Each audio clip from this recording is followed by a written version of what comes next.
Hello again. We are at it again. We are building another Mark III. It's not like we don't have enough of these already. So yes, just a heads up, today's stream is going to be a full build. It's going to be the full process if I make it to the end, which I hope I will. The full process of getting the Mark III out of the box and fully printing. We do have a backup right there. It's weird. I don't have my cameras. I don't see my angles today. We do have a backup assembled Mark III right here. Actually, we can turn that one off.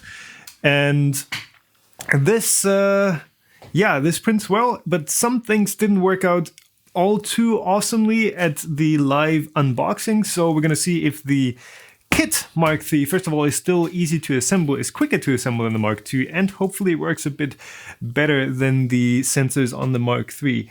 We did test all the features on the Mark III, and everything except for the power failure detection did work perfectly. But I'm hoping the power failure especially works better on this one. All right, so before we get into this, one more thing. I keep saying we because it's not just me anymore. We're now two folks. I have hired an assistant. Say hello. So Daniel today will be managing live chat and cameras and angles, and I'm hoping that's going to allow me to focus a bit more on, on building stuff and talking to you guys. I still have chat up on here. Thank you, man. And we should be able to, make this one of the most fluent streams, hopefully, that we've ever had. All right. Can we get an overhead view of the Mark III box as we dig in? Not seeing what he's doing, but I trust that something's happening. All right. Yeah, that's the box that I was expecting. Original Prusa i3. Let's see. There should be a Mark II underneath this. Yeah, look at that. Look at that. Upgraded with a sticker. Does he speak?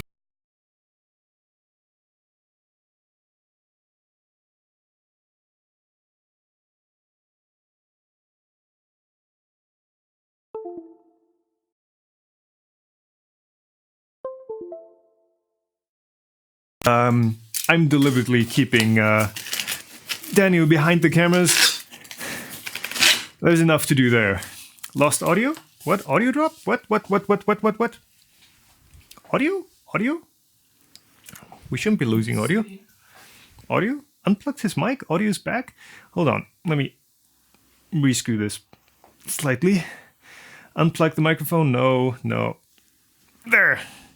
USB loose? No. Okay, back now. This is all screwed in now. Okay. Thank you.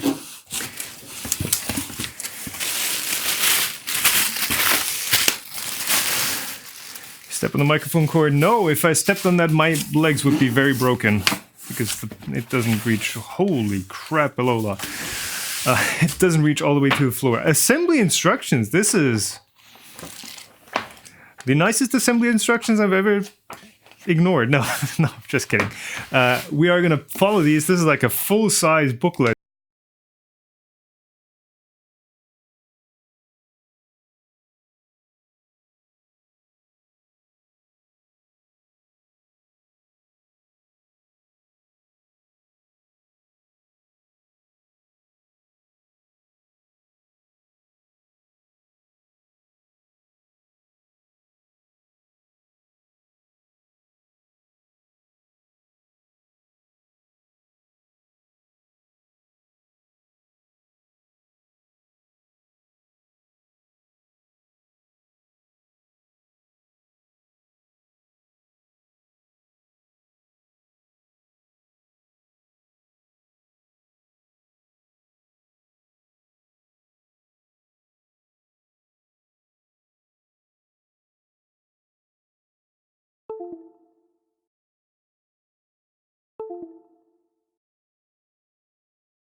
Yeah, but if it's back now, we're gonna drop it again. Yep, that's true. We're gonna need another mini USB.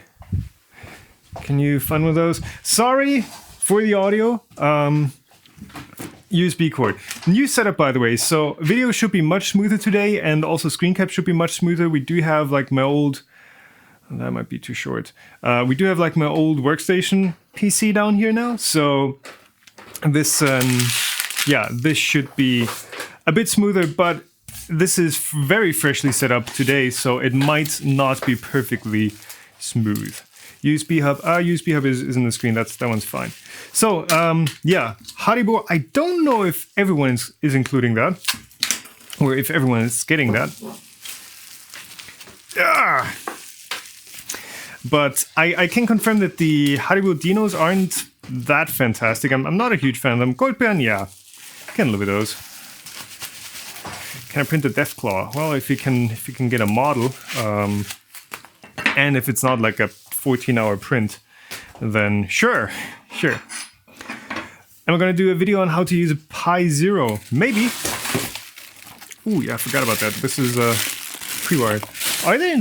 Hold on. Before we start ignoring the manual, let's actually check out if there's a manual for unboxing. No, there is not. View high resolution images. Oh, you can just click the zoom on the website. So we got the first two brackets. These are like the front and rear panels. There you go. Front rear panels for the subframe, for the Y-axis frame. What's this? More Y-axis parts. So yes, one of the big features of the Mark III is that the frame is now made from these. Oh, these actually look very sexy if they're not assembled. From these 30mm, I believe they are, aluminum profiles. Look at that. These are properly chunky, so they're a good bit thicker than your standard 20mm profiles. The action is covered by the chat window on the right. Can't really do much about that. I can, hold on. Chat window is here, so we can move further over here. Yep. All right. Let's see, this feels like filament. Also, I do not know how much filament is included by default, but I've gotten the same silver PLA with the Mark IIs, so that's good. This is actually really decent, decent filament. No printed handbook in your Mark III kit? Huh. It's available online, just in case. If you want a printed version, maybe, yeah, contact the Prusa guys. They should be able to supply you one. Power cord. I'm still trying to. Oh, now it's loose. Okay. The pre-wired power supply with the shroud that doesn't look like it's perfectly on there, but then again. Okay. Power supply with a shroud.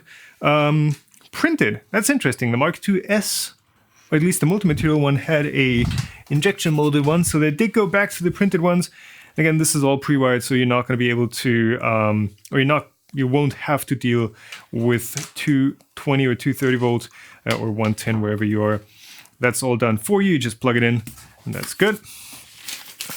What else? Calibration protocol. Yes, same one as the assembled one. By the way, the assembled machine, turns out that was not a production machine at all. It was like a refurbished testing machine that has been upgraded to use all the final parts, and then apparently wasn't checked right. Well, but this one is definitely what you would be getting for a production printer. This is why we're building it, even though we already have an assembled one. Look at that. Okay. Sup. Sup. We do have baggies. I don't know if the Mark II was labeled this nicely. So these are actually split out by step. We're missing step number 8, apparently. 3, 4, 5, 7, 9, 2. So this is all the parts you need for each step, which is nice because you don't have to have all the parts out. You just have the ones out that are required for the one step you're working on. Nice. Keeps the mess down. USB cord. Okay. Except for upgrading the firmware, you don't really need that at all. glue stick, which is great for printing flexibles and other stuff that might stick too well. Then we get the acupuncture needle and some alcohol wipes, same as with the assembled one. Electronics, Prusa 1, and a few screws. Haha, crazy patterns, yes. Ah, this must be the nylon filament that guides the cables. This is quite a bit more rigid than what I remember being on the Mark II, so they must have changed this somehow. Let's leave this in here so we don't lose it. More stuff. I mean, this is quite the amount of individual bits. Ooh, printed parts. Which handbook version did I get? V3.00. All printed parts. Awesome. Very fluorescent orange. I actually checked which of the Prusas was more fluorescent because I noticed a bit of a difference, and I think the new ones are even more fluorescent, or even brighter than the old Mark II parts. So yeah, if you're into that, then yeah, you're definitely going to be happy with these parts. I'm going to leave these in the box for now because there is a lot of individual baggies with these.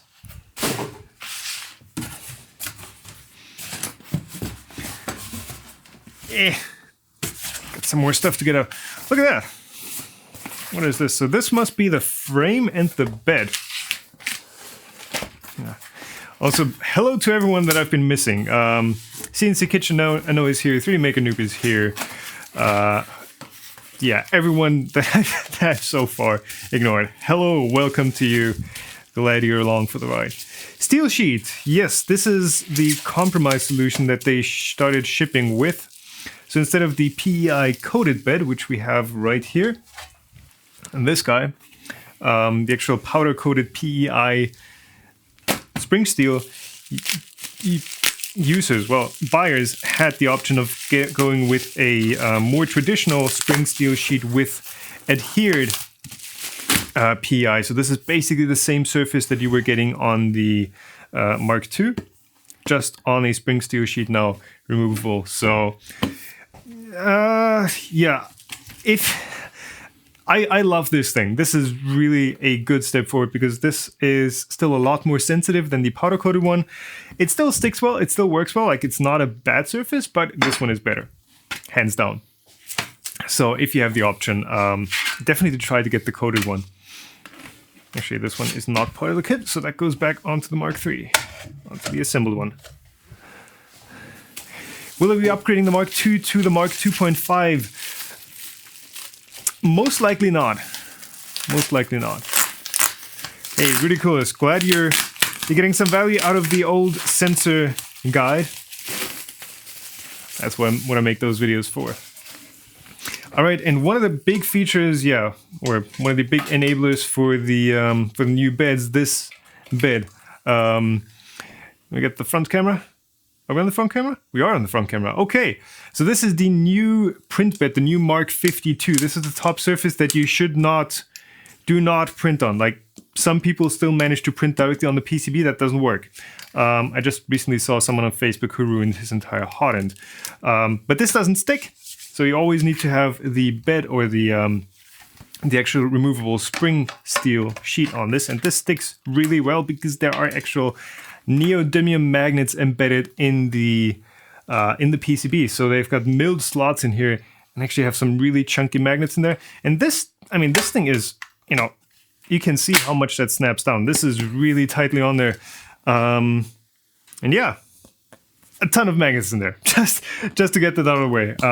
It sticks really well. Maybe even a bit too well. I got my fingers pinched in there quite a few times, and it's not the nicest thing. All right, bed subframe squashed frog. If you're part of the original RepRap Mendel group, you're gonna know that name still. You know, same principle as with the very early Mendel, Sells Mendel, that is, not the Prusa Mendel.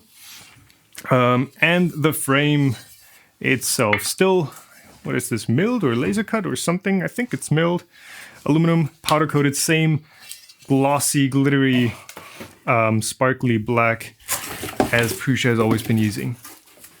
Thank you for the $20, Jimmy Linux Guy. Jimmy Linux Guy, much appreciated. All right. Can I please measure the ribbon cable for the LCD? If you remind me again while we unbox that, or while we actually assemble it, because I don't want to like tear everything out right now. No signature. Oh yeah, I forgot. This is not a signed frame. I might have to get that signed by Prusa. You know, it's still. You know, I think he can still sign them after they've been assembled, right? Motors 1, 2, 3 with just the standard size, and we have 2, as always, with the integrated lead screw and a Delrin nut on here. These make for a very solid Z-axis connection. No wobble, no nothing. Really good solution, but they are a bit more expensive than, of course, just using a coupler and some threaded rod. And what is this? And I'm just seeing Joe Prusa is also in the chat. Hello, I'm hoping I'm not ruining another festive day for you. I'm hoping this is just a regular work Sunday for you as well. Nah, this is gonna be good. What is my email? It's on my website, tomstudio.org. You can check out the appropriate one for your inquiry. All right, we get some spiral wrap. 2 thin ones, 2 thick, or thin, medium, and thick one. I don't know what these are for. Probably some moving parts. Cardboard, linear rods. Yes, it is still using regular linear rods, chromed, hardened. You know, the good old stuff. These no, hold on. Are these chromed? These aren't chromed. These are just hardened. Interesting. So that must have been a reliability upgrade. It might have come with the Mark IIs as they changed rods and bearings. I don't know how much the chroming does. Typically the ones you're gonna get from AliExpress are, you know, complete with a chrome top layer, but I'm sure there must have been a reason to go with the non-chromed ones. They are harder to source as far as I know. Yes, Jimmy, thanks for doubling that up. Yeah, glad you're liking the videos. That's the goal still, making informative content, and yeah, any bit of value that you get out of them, I'm happy about that. Did that make sense? Not much. But anyways, thank you. Okay, we're gonna need some space. So I'm gonna move some stuff off here, off to the side that we're not immediately gonna use, because I think this bit is off camera or we're out of frame anyways. These, yep. Yes, making good use out of this. Handbook we're gonna need once we are done, once we are fully assembled. Then silver PLA, that can go with all the other filament. Actually, yeah, the good thing about, you know, having an extra pair of hands on deck is you can just like delegate some stuff. You can just say, hey, can you like, how many filaments do we have? 150, 60? 150 filaments. Can you please like label all of them and check that they're in the Filaween spreadsheets and just make sure everything's there and they all have a sticker and we know which ones they are. And yeah, that got done. So we now have a full shelf worth of, you know, full with filament, which is awesome. So yeah, this, I think this should be enough space for now. I don't know how much you can see over here, but yeah. Assembly instructions. How many pages are these? It's by chapter. Okay, but it's probably over, well over 100 pages. Cool. What mic am I using? Rode Filmmaker Kit. Yeah, that's it. Tied into my glasses, plus an EQ, plus an echo remover, plus. All right, can we get a overhead? Camera control with voice action. So modern. All right, all the tools required. Bag number 0 for step number 0. Well, step number 1, okay. Let's see what we have. We got a full set of hex keys, though. Yeah, this one does have a ball head, which is nice. Phillips #2 screwdriver, a flathead screwdriver as well, and the classic spring-loaded needle nose pliers. These are decent. They're not great tools, but they're okay for what you're going to be using them for. Labels guide. Use labels for reference. Ooh, that might be new as well. Okay, so these are actually printed as a 1:1 scale. That is pretty awesome. So you can just line up the screws with the labels, and yeah, it's like building Lego basically. That is the exact same idea. So speaking of leg, you get the legs here as well. Ha ha ha. Yeah, a bit to the left. So that is that left, I guess. Camera left. My left is there. So labels plus 1:1 scale, that is nice. That's going to make, picking out screws especially a lot simpler. Spare bag. Let's see. So we do get one bag that is just not used for anything by default. Let's see. So that's just a... Okay. Bunch of extra screws. Washers, nuts. Okay. Nice. Nice, nice, nice. Yeah, IKEA does it better though. I've with all the IKEA furniture I've assembled, it's like, one of them had, I think, one dowel extra. Everything else was perfectly the exact amount you needed. Yeah. Okay, view high resolution images. We got that printed parts versioning. Ooh. Are marked with their version. Nice. Let's actually check that out. All the printed parts? They are. Overhead keeps refocusing. Not much I can do. Detail, please. So that's going to be out of focus, but these things all now have, you can see the A9 down here. No, that's not the successor to the A8, but all of these are labeled with A9, which is the same one as in the manual. So if they update these parts, you can exactly tell which version you have. All right, we're done. Cool, Y-axis assembly. And looking at that, like you get one step and you have the entire frame. Nice. Let's see how fast that goes. Yeah. Overhead camera focus. Well, can't really do anything about that. Sorry. Complaint to Logitech. I just updated the firmware on that. They said it was going to get better. Apparently it got worse. YZ frame. These guys. And these, ooh, nice interesting details. So typically these profiles are tapped in the center and you have just a thread in the very center, but these are tapped on the outside, holes right there. So that is quite interesting. You get 4 mounting spots instead of just 1. That's what you get with using the larger profiles as well. And let's see, X-axis, E-axis, Y-axis, 2. We're already at step 2? Yep, we are. Use manual focus. Yeah, we'd have to go in and configure that in the Logitech software, but that doesn't let you adjust anything while you're actually using the camera, so... Yeah. These feet, by the way, these rubber feet that go into the into these slots like that, not a huge fan of them. There might be a better option of just screwing them on, because every time you move the printer, these just get sheared off and just pull out.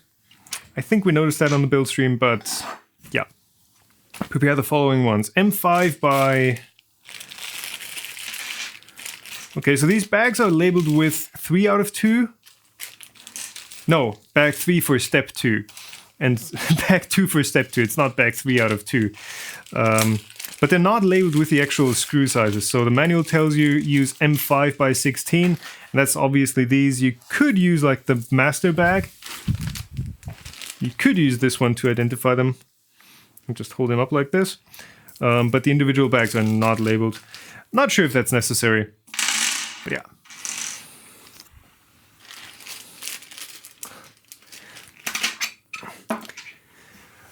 All right. We need a bunch of these. I'm just going to keep picking them as I need them.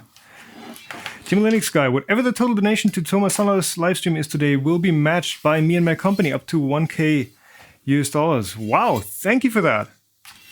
Awesome. Guys, keep tipping. It's not just going to go to me. It's also going to go towards Daniel's salary now. Thank you, man. That is awesome. Camera, by the way, is a Logitech Brio. They're like flagship 4K super duper version. Okay, take the long aluminum extrusions and place them next to the frame. Make sure the Prusa logo on the frame top left is not visible. Okay, next to the frame. Ensure you're using the correct holes. See the second picture. Okay, so the inner holes. Now tighten the screws fully but on a diagonal. See the last picture. Okay. Overhead cam is far to your right, my right. We might fix that in a minute. Okay, Prusa facing away from me. Yes, and then these get screwed into the back. Let's see if I can actually manage this. So only the first one is actually going to be relevant to this, and from then on out it should stand up on its own. So I've actually acquired some of these nice hex bits, bit longer ones, AliExpress. They were like $2 or something. Should make this entire process go a lot faster, and I can torque these screws down to spec, which is awesome, or at least consistently to a a known torque. Much better than doing it by hand.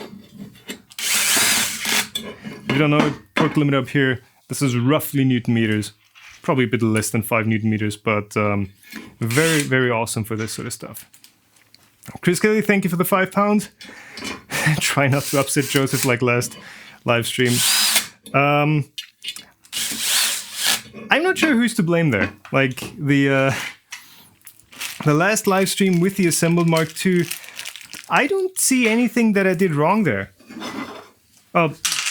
Yeah, I could have like made it a bit easier on the sensors, but that was as shipped from Prusa, and there was very little that I did. Maybe, yeah, okay. Could have shown off the sensors better. And again, the sensors on the assembled one work, except for the power failure one. I've not gotten that one to trigger correctly, though we've not had an actual power outage. We've not had an actual failure. It was either pulling the cord or flipping a switch, which does actually create sparks in the switch or in the connector, and those might trigger the interrupt that actually detect the power outage multiple times, and that does make sense. Though again, we don't really have power outages here, so I'm going to be somewhat tough to test unless I deliberately trip the breaker from another socket. Can actually hold on before I move on. Yes, okay. We are allowed to mount the second set of extrusions.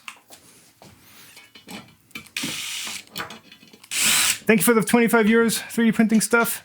Make sure to read the manuals. Yes, I'm working hard on that. I am trying. Don asking, is the warning on the frame removable? Yes, it is. It's just a sticker. It comes off very easily if you don't like it. I still have the one on my Mark III on the assembled one, and I think the other ones also had something along those lines. Yeah, use the correct holes, tighten the screws on a diagonal. Okay, not doing that, but whatever. Yes, but this thing comes off. It doesn't come off, I don't think it comes off cleanly if I... Oh yeah, it does. I mean, look at that. Like, yeah. It does come off very, very easily. It kind of ruins the look, yeah, but I'm sure there's like a legal reason why that needs to be on there.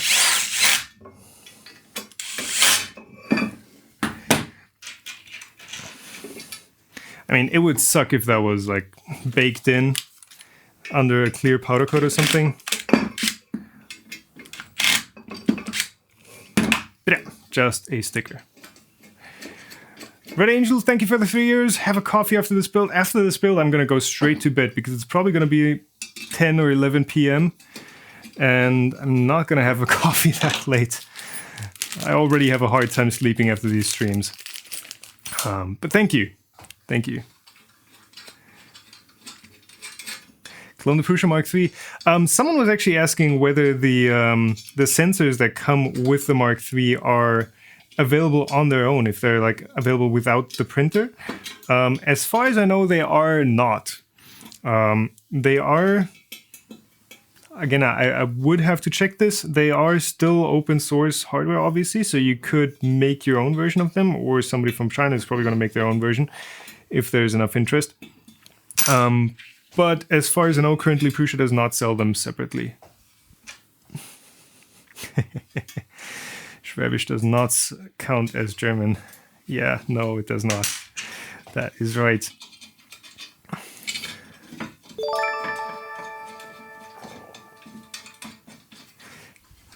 Thanks for all the great videos. Thank you, Stephen Clark. 1645. That's probably like $20 or something. Thank you for the tip. Much appreciated. And yes, on the topic of great videos, how do I catch that drift without sounding self-important? Building one of these in a few weeks. I'm sure this live stream will come in handy. Yes, I'm hoping it will come in handy for you as well. And thank you for the 20 years, Neil.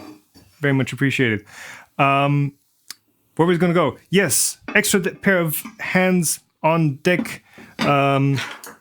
Obviously, that does mean that there is more time being put into the company. That means there is more time of making videos. It's always like that saying, which I can't recite perfectly right now. But before it gets better, it gets worse.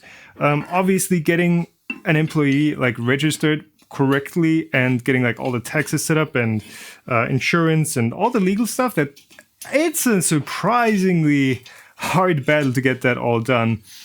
But yes, we do have like a full queue of videos that are being worked on. Like one of them is almost finished and will go up next week. They're probably going to be, well, maybe we'll get 2 videos out next week.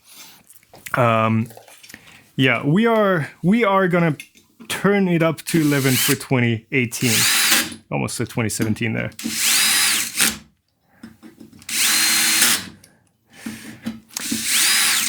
David Cohen, thank you for the $5. All the resources that I provide for the 3D printing community, yes, there will be more in 2018.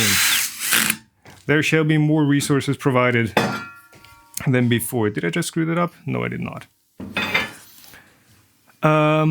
Missed the usual videos. Yes, we are going back to those very soon. This is very important. Incorrect placement of power supply unit holders will lead to issues later. Take the YZ frame and rotate it with the shorter extrusions towards you. Take the power supply holders in the package. I believe those are they calling the hammer nuts? Power supply holders? What? M3NE? I believe that is not a printed part. Yes, it is not a printed part. Okay. And place them in here. Okay. What camera are we on? Front one? Okay. We can also use the overhead one for just showing stuff like this, if it's not too far off frame. No? We're off? That one's better? Okay. Awesome. Parts flipped? Nope. I can always reference the assembled one if I need to. So yes, that is actually the correct corner for these wing nuts. And if I were able to scroll up, Bo Hermansen was saying the sensors totally off frame. Yep. The sensors some of the sensors in here are not actual sensors, they're just stepper drivers, and that is correct. I did actually upload the TMC 2130 guide very recently, and that is the exact same driver that's being used in here on the 1C. There is, of course, software that detects all this stuff and makes it actually usable. The other part of the Mark III equation though, is not just the sensors for step loss detection. There is also the power outage detection, which relies on extra circuitry in the actual power supply. There is the filament detection, filament runout detection, and blockage detection, basically, which has another optical sensor in the filament path. There is, well, the entire z-axis probing, auto squaring, that is the Pinder probe, the inductive sensor. What else? What else are we missing? Are we missing something else? I don't know. But yeah, that there is actual hardware in here that is not just... don't tighten them yet. Ah, okay, so we're going to adjust these in a second. There is actual hardware that makes the Mark III a bit, you know, more intelligent than your standard machine. Even if you drop in the 2130, TMC 2130 drivers. Yes, screws are very easy to get in. Yes, it's all tapped, it's all done for you already. Okay, before we proceed further, please place the frame on a flat surface. This is flat. All the components are cut or drilled by machine for highest precision, but with uneven tightening, it is possible to warp the frame. Using a hand, try to wiggle with the frame sides and check whether some corners are lifting up or not. Okay, that is once it's tightened. Okay, but first we have to do the tightening. Tighten the screws fully, but on a diagonal. See the second picture as soon as you finish now. As soon as you finish one, then do the second one. Okay, so I guess we should make sure that this is straight while we tighten it, which I think if I press down here, this should automatically center it. Right? Yes.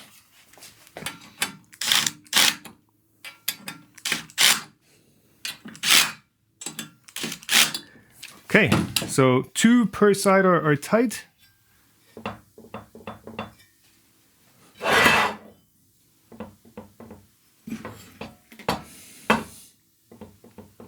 Okay, and that still rocks around. That is exactly why they want you to double check it.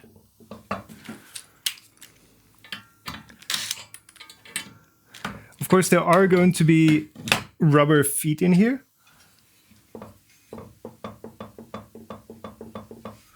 That's interesting.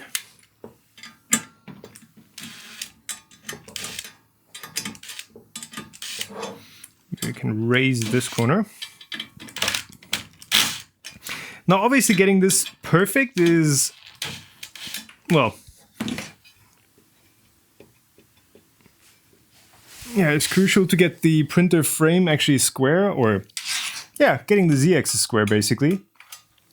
If you don't get it perfect, I mean, there is still the automatic bed Z height sensing stuff that's going on. But I mean, if you can build it perfectly, why not? Why not do that?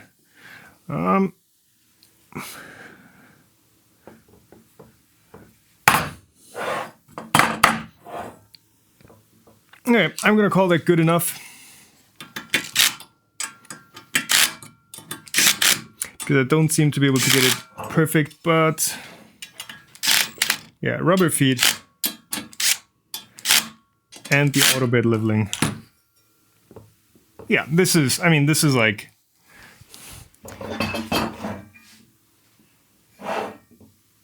I mean, yeah, this is as close to perfect as it's gonna get. Geometry trick, are lifting up, yeah, not that crucial. Rubber feet, these, I know these will come out a few times. I would like seeing just screw-in feet, but, well, this is what we have for now. I'm sure you can print just a flexible one that screws in here with a hammer nut or something. That would be my preferred solution.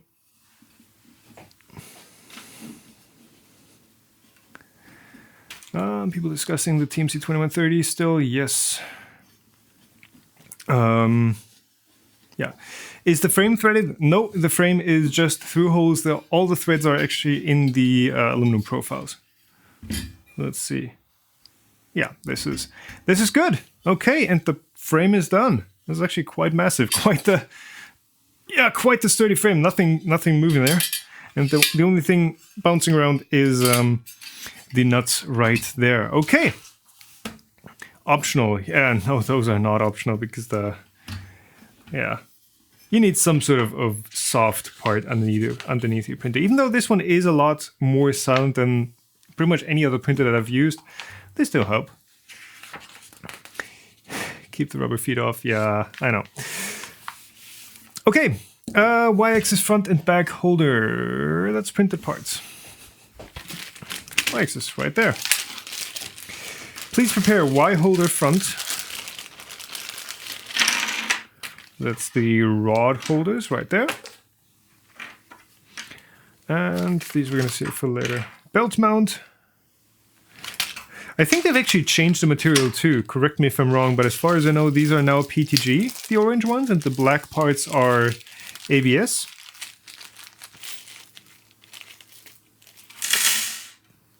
There you go. I think the Mark II were all ABS. How flat is the assembled one? I've not tested. I've not tried without the rubber feet on. We need S-nut, square nut, these guys. Okay, so for the overhead camera, which way do we move? This way or that way? So this way, I mean, we can slightly rotate this guy. Oh no, the other way. The other way, okay. If we move this way, we should be able to get a bit more in frame. That's better. Just so that one is also usable. Okay, because the overhead perspective is slightly, or somewhat important. 8 square nuts. These parts, and M3x10. And it looks like they've actually cut down on the variety of screws that they have in here. I think the Mark II and the Mark II clone that I did suffered somewhat from having just all these different screw sizes. I feel like these are a bit less. Well, there are less options, less versions of the same part. So there's no M3x12 and then M3x10 and then M3x8. So it's all M3x10. We're gonna see how true that is during the rest of the build. Yes, these nuts, these square nuts. Yeah, if you ever design something, square nuts are the way to go, especially for 3D printed parts, because you just have to make a square slot. They just push right in and they don't turn. Like hex nuts are so hard to get, especially M3 size, to just slot in like this and then stop them from turning, because they will very easily just round out your fit, their slot in the plastic part. With these, no worries. These are super solid in there. Right, that's done. All the square nuts are all the way in there. Check if there is not any obstacle in there. Yes, you can use the hex key to realign them. Don't make Prusa mad. Don't make Prusa mad. Yeah. Repeat this step with the other ones. Yeah, Ollie Johnson, thank you for the $5. Don't make Prusa mad. Nah. How can we make Prusa mad? I mean, if you guys have any evil suggestions, feel free to post them in chat. Okay. What is this graphic? First, take the Y holder front parts and place them on the long extrusion. Are these actually identical? No, they are not. So the front are the one with a little nub on the bottom. Right there, and these are the rear ones which don't have the nub. Interesting. I guess these then set the distance of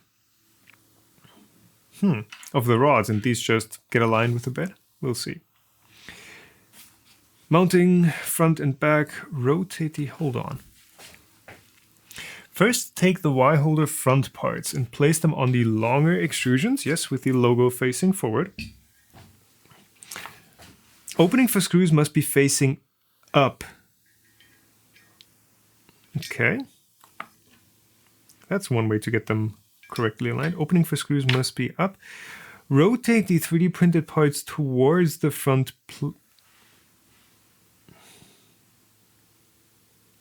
Why do you need to place them on like this and then rotate them? What? Okay, that is one interesting set of instructions. And these get screwed in like that. Sure, there's a reason behind that, but that seems weird.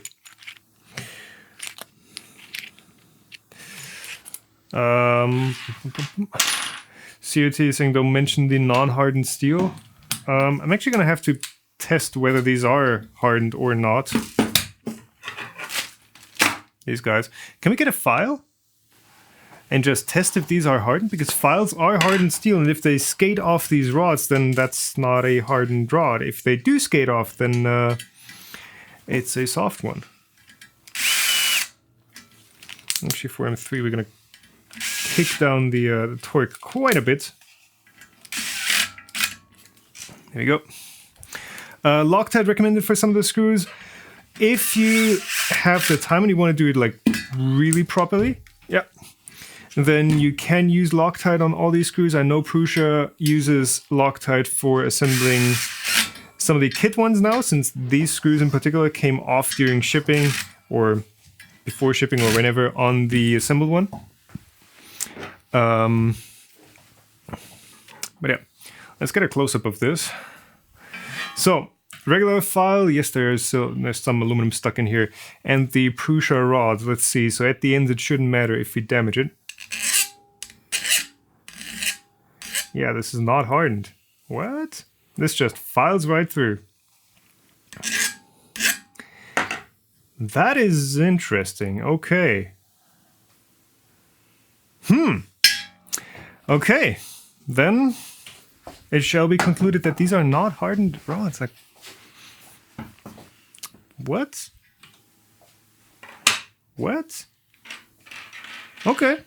Okay. Well, don't know why you wouldn't want to use hardened rods for that. Right. Do we install the rear ones as well? Steel or stainless? Probably. Judging by the color, I'd say these are stainless, but I'm not sure. They may just be less hard than the file you're using. We can actually compare it to hardened ones. You know, there are somewhere in there, or in one of the, or in the big one down there, there must be some hardened ones somewhere. We can compare it to like a chromelin hardened one, just for reference. Install rear ones as well, yes. With short extrusion tighten screws. Okay, which way do these align? Because they have like a bevel on this one. I think with a bevel facing away from the screws, that would make sense.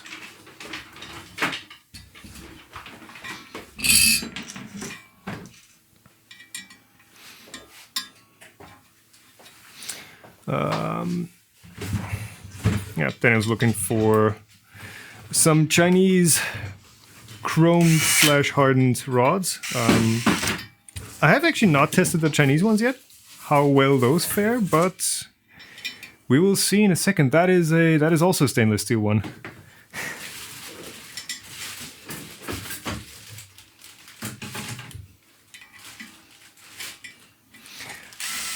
Ah, okay. Definitive answer from Joe. Some unhardened rods slipped through. Early kits. So if you're building this one and you are getting ones that are... The way you can tell basically is if they have the same color on... Yes, that's a chromed one. Yeah, doesn't matter. That's a chromed one. If you're getting some that are the same color on the... Yeah, you can definitely see that... Ah, well, okay. If they're just hardened, it wouldn't change the color. But this is a chromed and hardened one. And this is the one from Prusa, so... Yeah, color I don't think can be an indicator. So this is just the chrome color and this is the steel, aka stainless steel color. Let's just compare this. Where do I put the file? Back here. Hardened one, I believe. Yeah, that just, skates right off. That doesn't do anything. And this one again. You can see how, or hear even how that cuts in. So... Yes, Prusa will replace them. Apparently, the early ones were shipped with the wrong ones. Interesting. Cool. So y-axis holders are in, and I guess we could theoretically, oh, that's the x-axis, see, some other axis. We could theoretically, that's also not the right one. There you go. Test fit these. So length is correct. This is looking good. Perfect. Mark II, I don't know what Mark II shipped with. It should also be, as far as I know, Mark II also shipped with proper hardened ones. Preparing the Y-belt idler, there we go. And these we will need in a minute as well. Loctite nuts.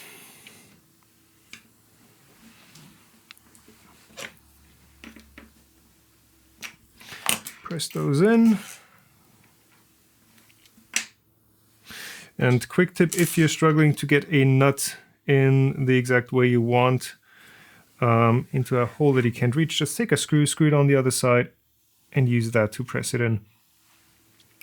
Makes it a lot easier. And then of course you can use whatever tool you want to like fully insert it. The rubber inside the nuts must be facing up. That's good to know. And on this one as well. Awesome. If you can't press in the nuts, don't use excessive force. Okay. Take M3 from the opposite side and tighten it down. Okay. Done that. We need the idler. Is that just a single bearing? Yes, it is. That's a 623 bearing. God damn it. 623 bearing. Bearing housing operation orientation doesn't matter. Secured with a M3x18. Don't fully tighten.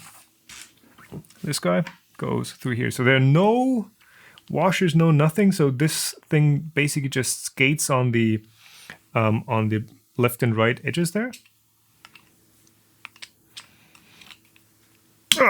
And there we go. Does that tighten? Should. Don't fully tighten. Ah, yeah, because if you do fully tighten it, it doesn't move. There you go. That feels good. Awesome. Hello back to Canada, Douglas. Place your finger on the bearing and ensure it can rotate freely. Yeah, I did that instinctively. And this one goes onto the frame. Orientation does not... Does matter? Does not matter?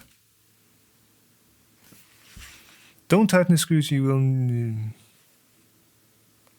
Oh, note there is a circle facing up. Though this is symmetrical. Like there's...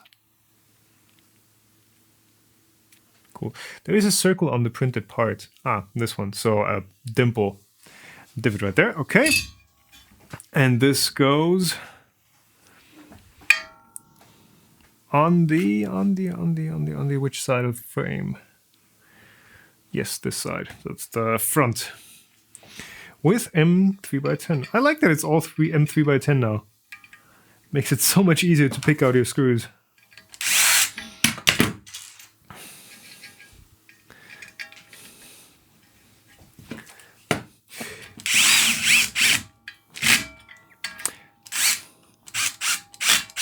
Okay, just fully tightening them and then loosening them up slightly again just to pull the nylock nuts in all the way.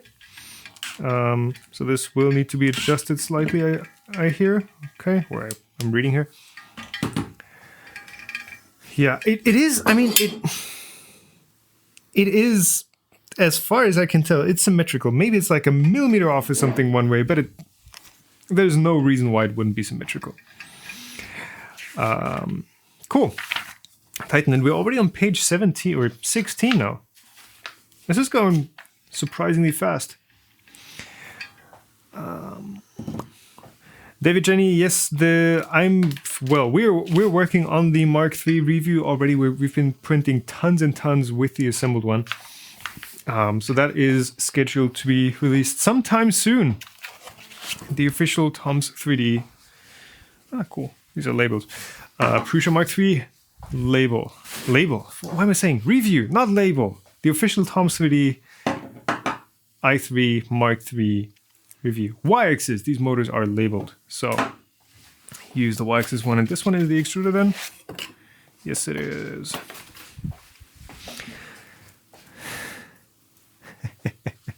Definitely Sky, thanks for another $5. Everyone that loves Tom say, Such a good stream. Such a good crowd today. Awesome. Motor, yes. And we need the motor bracket. How regular will videos be this year? LC Butner 123. Videos will be more regular than last year, especially more regular than late last year. This way. There is a video schedule and we'll try to stick to it. The goal is to have one video up every week once we're like broken in and all, you know, fully working and everything. And I think that should be possible. That should be doable. M3 N nut. So nylock nut goes in here. Frame looks dope. Yes, it still does. Well, it still does. So the upright, the Z part is very similar to what we've been having with the Prusa i3, the original one, was very similar to that already. Also the Mark II, etc. But of course now with the bottom profiles, and yes, these are 30 by 30 millimeter. These are really nice and beefy, and it does look very sturdy, and it is. It is. 2 nuts in here. M3 by 10, ensure you're using the correct motor. Yes. Nuts are in here, don't use excessive force. And then have the cable going out this way, and the bracket goes on like that.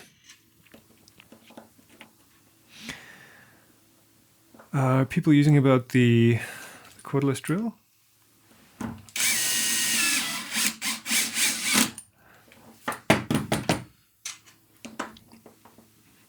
I don't know. Have I hired a worker yet? Yes,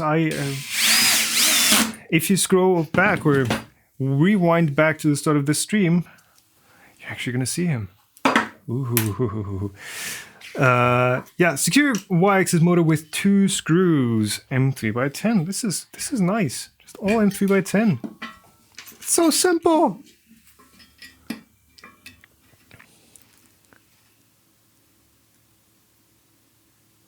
No nylock on the Y motor you're gonna miss later?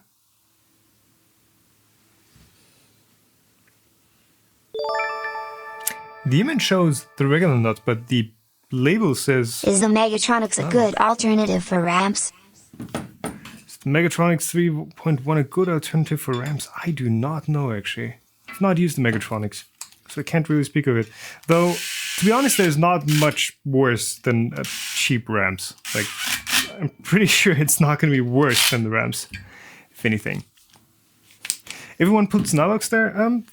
It says M3M nut. If I'm like, let me just double check here. M3 nylock nut. M3NS. Keep it as nylock, but you'll need 2 more out of the spares. Okay. I'll leave it then. What kind of stepper motor does the Mark III use? It uses NEMA 17s, and these are like the size that you typically get with 40 Newton centimeters. I do not know the exact voltage and resistance and inductance specs, but they are optimized to work with the Trinamic TMC2130 drivers. That I do know. Secure these? Done. Okay. Now let's get this thing out of the way for now. Oh, look at that. We have a Mark II here. We could actually check. I'm not sure if these are hardened or not, but they're definitely not chromed. Where did I put the bed? There. No, yes. M3 narrow. Ooh, so you're telling me this is actually an... Okay, well, it doesn't look that narrow. It might be narrow. Okay, thank you for that info. For the following steps, please prepare Y carriage, Y belt holder, last printed part out of the Y-axis bag. Staying here. Y belt holder, U-bolt. Yes, this is I think the MK2S introduced these. Instead of zip ties for the bearings, you're actually using these U-bolts now that clamp the bearings down. Awesome. U-bolt linear bearing by times 3. Got these nylock nuts. 1, 2, 3, 4. Oh no, we're running out of nylock nuts. One Linus point for almost dropping it. So this doesn't break if you drop it, like, doesn't even care. Linus drops stuff, it's usually a bit more expensive than that.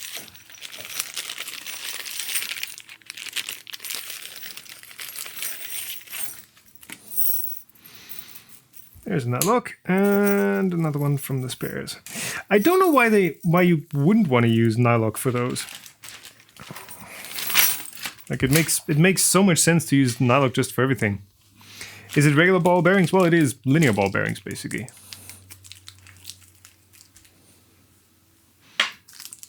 Nice and oily as always. When placing the bearings onto the Y carriage, make sure that they are oriented as shown in the picture. Ah, okay. So there is, yeah. These have 4 tracks of balls that are circulating like this. And one of these needs to be at the very bottom, pointing towards the sky. I'm not sure if it actually matters. I don't know if this is like, if you do like vector addition with the forces on these rows, like I don't think it would matter, but well, if they say so, then we better follow the manual, I guess. Model of the drill. This is a Bosch Professional GSR 10.8 V-ECHX. They're now sold as 12 volt units, but it's the exact same thing. This is the chuckless, brushless 12 volt or 3-cell lithium Bosch Professional series. Manual. Very important. Which can significantly influence, please read, fall in place. The wire carriage on a surface orientation doesn't matter. Insert linear bearings in the cutouts and secured by U-bolt. And this is symmetrical both ways, so there's no up or down. That is, well, there used to be like a dimple in here, right? No, not anymore. So this is now symmetrical. But ensure both nuts are tightened equally, and as soon as you reach the surface, stop tightening. Okay, so these need to be tightened very, very lightly. Daniel, I think we have one of the aluminum cast nut drivers. Okay, somewhere here. Let me actually check. Is it upstairs? No. I think it's right there. At least that's where I last saw it. Apparently not. The Tamiya tool. The Tamiya tool of M3 tightening goodness. Ah, found it. Yep. This should be included with more printers because it's just so good for tightening M3 nuts. They just fit perfectly in here. Like, look at that. And you can tighten it like a T-wrench for a car.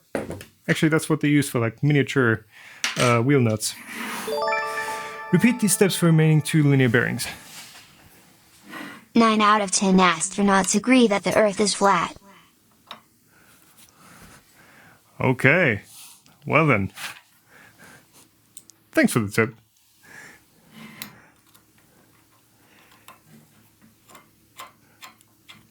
I'm not sure if you guys can like hear the donation messages this time.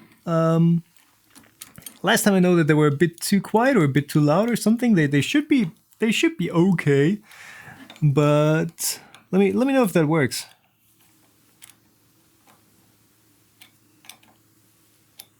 Okay, stop tightening as soon as they reach the surface. And this, yeah, this doesn't need a ton of torque to actually be tight. So right here, this is still loose. And this is probably as tight as a zip tie now. There is not a lot of leeway between, yeah, having it really tight and over-tightening it. All right, the voiceover seemed to sound awesome. Seemed to work. The sound seems to be okay. Too much going on at the same time still. I mean, I don't want to jinx it, but I'm surprised that, you know, the new setup just works so well so far. Really, I don't have that much luck, but that's awesome. Hoping the printer works equally well this time. Where do you donate to make it talk? There is the link in the video description for Streamlabs. And that actually does the on-screen tip message and the voiceover at the same time. Oliver Hogsberg, sorry, I don't know how to pronounce the Nordic is asking, why does it not ship with 4 bearings? Why just 3? Wouldn't 4 make it more perfect, more rigid? Yes, they would, but they would also over-constrain the this frog. Like, this is very rigid. The frame is also quite rigid. If you have 4 bearings and if they're slightly out of alignment, it's just going to bend the this plate slightly. But since this is such thick aluminum, 3 bearings give it basically the same level of rigidity and don't allow you to over-constrain the part and basically preload the bearings beyond what they take. Because if you have a very rigid assembly and one of these is just off by, you know, 0.2 of a millimeter, that can put some serious pressure on the bearing, and that's gonna wear down your rod and yeah, make it very hard to move. 3 points determine a plane. That is correct. That's why there's only 3.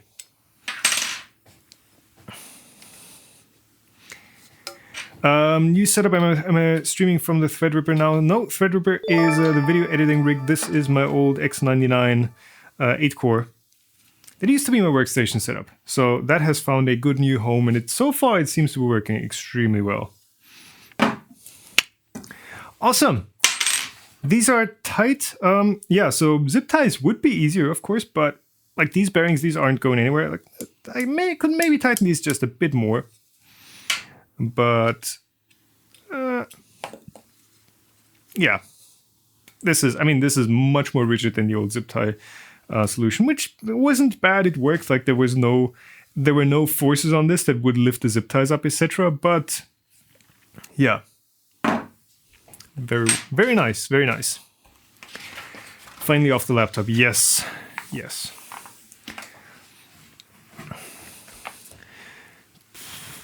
What's the specs of at the Threadripper build? Well, pretty much the max you can get, the maximum that makes sense for editing a video in Premiere.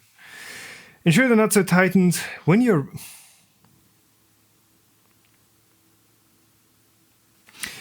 ready. Using pliers, rotate each nut by 90 degrees. This is enough to fix the bearing without deforming it. So they actually want you to tighten these nuts to the surface and then another 90 degrees. But I'm actually going to leave this like that. I mean, this isn't going anywhere. And I don't want to risk over-tightening these bearings. Yes, I'm not following the manual, but this just makes a lot more sense. Because when the bearings could just about move, yeah. And so, I mean, along this line, along the direction of the bearingness, the main axis of the bearing, like the rods are going to point this way. So it doesn't matter if they can move slightly this way, but what would matter if they could rock back and forth. Or, well, rocking actually doesn't do anything either, if they could move in any direction. So that doesn't, yeah. There we go. That doesn't influence anything. So, yes. Done. Well, not quite.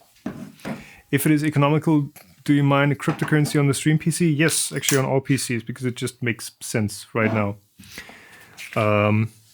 Video editing hardware, coincidentally, is pretty much the same hardware you need for mining cryptocurrencies. So why not? Why not? Plus renewable energy, so it's like, you know, nothing to lose. Cool. So with the bolts facing down, ensure the teeth are facing the 2 bearings. So teeth right here. And these face the two bearings right there, like this. And there are actually threads in the aluminum part right here. So this just screws right into the plate. There's one.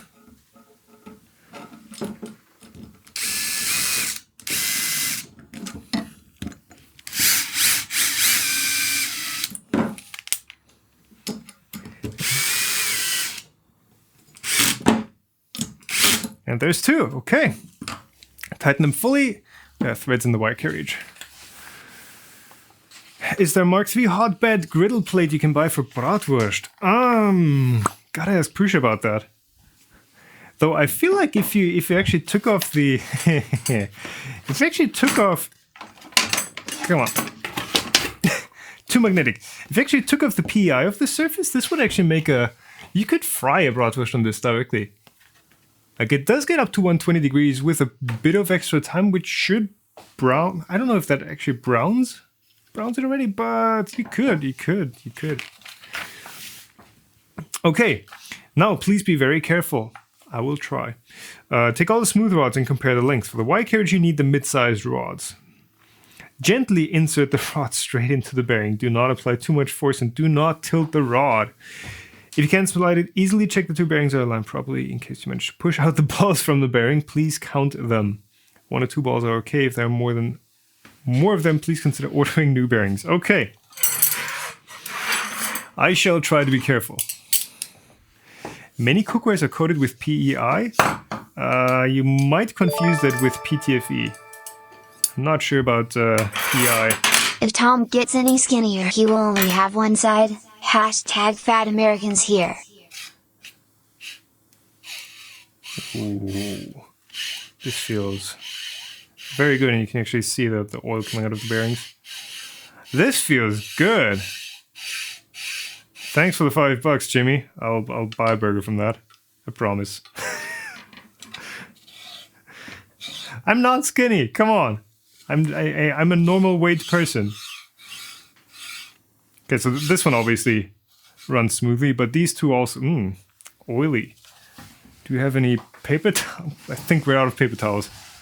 But yes, these actually run really smoothly.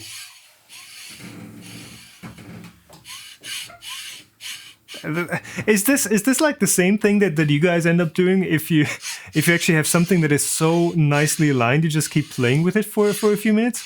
I could keep doing this. Like, this is nice. This is nice. All right. Thank you.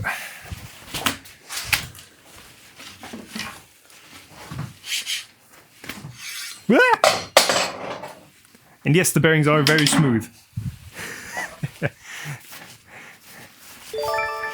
Oh, CNC Kitchen is doing sous vide, I believe it's pronounced. Thanks for the high quality content. Awesome. Jono, thanks for the tip. Yeah. More quality content coming up. Thank you for the tip. Much appreciated. All right, so this works. We have not lost any balls. That is awesome. Take the Y carriage, including smooth rods, and place them in the YZ frame. Make sure that two bearings are on the left side. Using a thumb, press the smooth rods inside.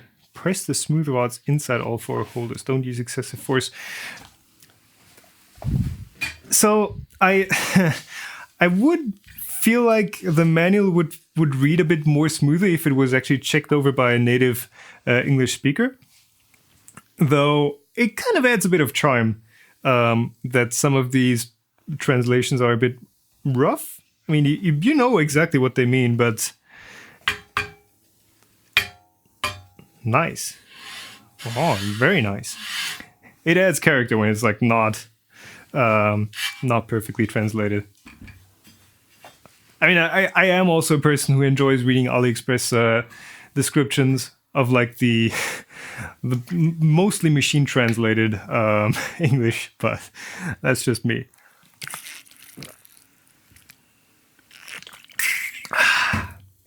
Cool. So smooth. And the good thing about having machined front and back plates is you don't have to adjust like the ends of the rods at all. So that just slides. Cool. Don't use excessive force. And then we're finally going to use some zip ties. I was waiting for those. So you do actually get a 100 pack of zip ties. Yeah. But you don't get any scissors or anything to open those. There you go. 1, 2, 3, 4.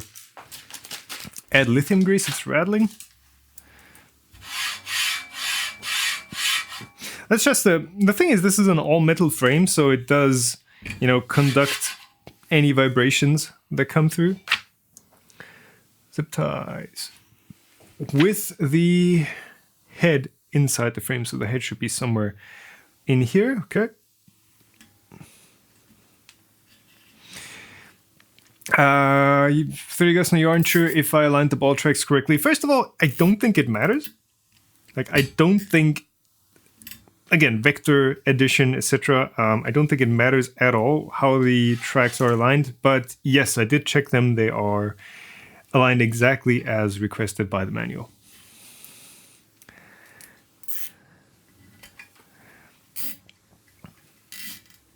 Yeah, I did realign them before I slid the rods through. German manual. I'll check that out once we're done here. Still an English stream. Having two languages going would, I don't know, would be so awesome for the viewers, I think. Except if you guys want to hear me mumbling German instructions. But yeah, I think I'll check that out once we're done with the build here. Still using moving Y-beds. Well, up to a certain size, the moving Y-bed actually isn't that big of a deal. It's you know, a perfectly acceptable solution. Of course, once you go beyond, let's say 30 by 30 centimeters, the CR10 definitely is at the edge of what's, you know, reasonable with a moving bed. But unless you, as long as you don't go past that size, it still makes perfect sense, especially since this is built relatively lightly. Like the heaviest part is the actual PCB, and there's no glass on there. The frame is relatively light with aluminum with big cutouts. So it's, you know, it's not the worst moving bed you've ever seen. Zusammenbau der X-Achse, is that, does that bring you pleasure, Pro? Like, yeah. Aligning the smooth rod, we've already aligned them. Like, they are pretty good. So let's do this though. So proper alignment of the smooth rods is crucial to reduce noise and overall friction. Ensure all the screws are released. Okay. Move back and forth, and then move to the front, tighten and move to the back, and then tighten again.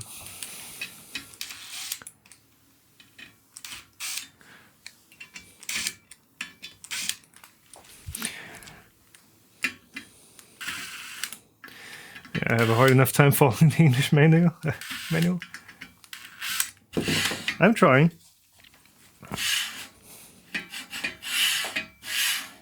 Yeah, so apparently this was perfectly aligned already. So they're saying move it to the front first and then tighten.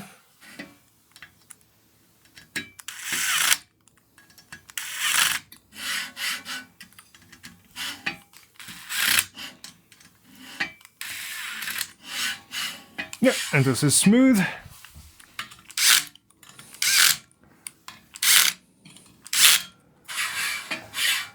Yeah, still perfectly smooth. All right. Sort of follows the manual in the first place, yeah. Aligning the smooth rods, did that. Okay, there is a flat part on the motor shaft rotated upwards. Done, that is already pointing up. Place a GT216 pulley on the Y motor shaft as shown in the picture. Okay, and yes, this is good. They're using M4 screws with the 2mm hex key, so you're not using like the tiny 1.5 millimeter one that strips after 2 uses. So that is good to see. I wish all manufacturers did that. And this guy goes on with the, one of the screws must be facing directly against the pad. Got it. Don't press the pulley against the motor. Leave a gap so the pulley can rotate freely. So this needs like a, well, some gap. Actually gonna tighten this one first. Sorry, you guys are not getting a really good view of this. But it is somewhat tight in here.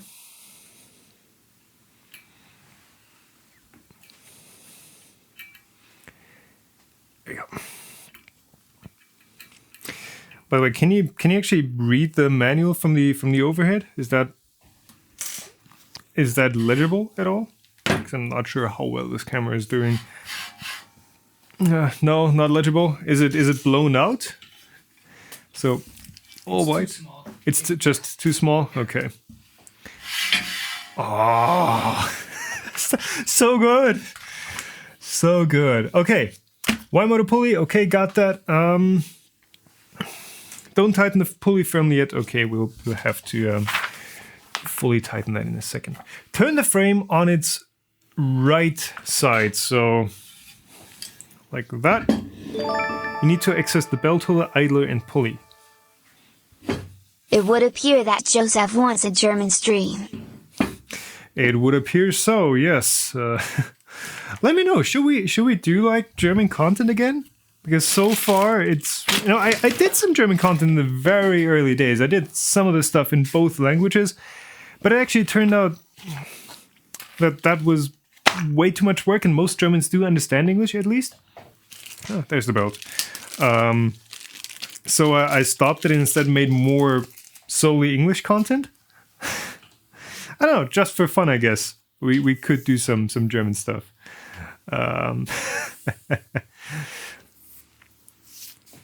Yeah, but thanks for the 5-euro tip. You guys are still discussing the camera? Usually, I don't tip for messy oily streams, but the content is great. Thank you, much appreciated.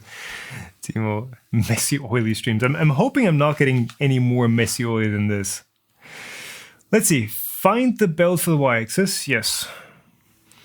And insert one end into the Y belt holder. Ensure you're using the upper slot.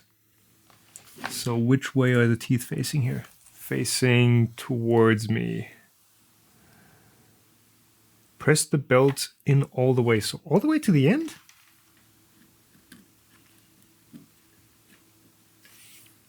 Oh, I see. I see. You guys can't see, but I see.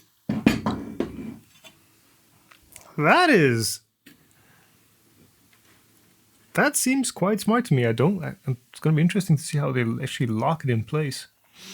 So this goes around here. Come on. Without all too many loops. There we go. Then this goes back here, up here, there. And back into the holder. Okay, how do we tighten this? Don't use the second slot in the Y belt either. Oh. Oh yeah, while guiding it back.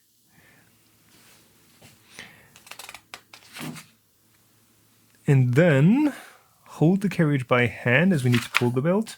Sure the idler isn't tightened completely on the front plate, so we get a bit of extra tightening right here. So let's untighten this slightly. Are the idlers toothed? No, they're smooth. At least this one is. And I guess we can use these screws to fully tighten everything.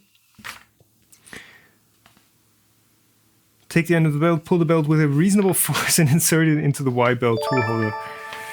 Note, you don't have to use the whole length of the slot.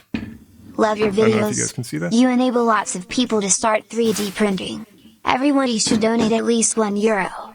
Yes, all 1,250 of you. Thanks. Hey, thank you for that. And in fact, if you want to make a lasting difference, Patreon also reversed their somewhat stupid fee change. So that is actually something you can do. again, $1 donations on Patreon also make a difference. They did reverse that. So that's, yeah, either way, much appreciated. And thank you. Glad I'm getting people hooked on 3D printing. Well, I'm not sure if that's something to be proud of. But I'm doing something. That sounds a bit too tight to me.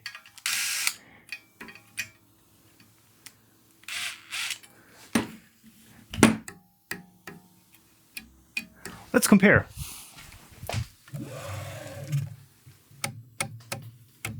Okay, that's about the same tightness.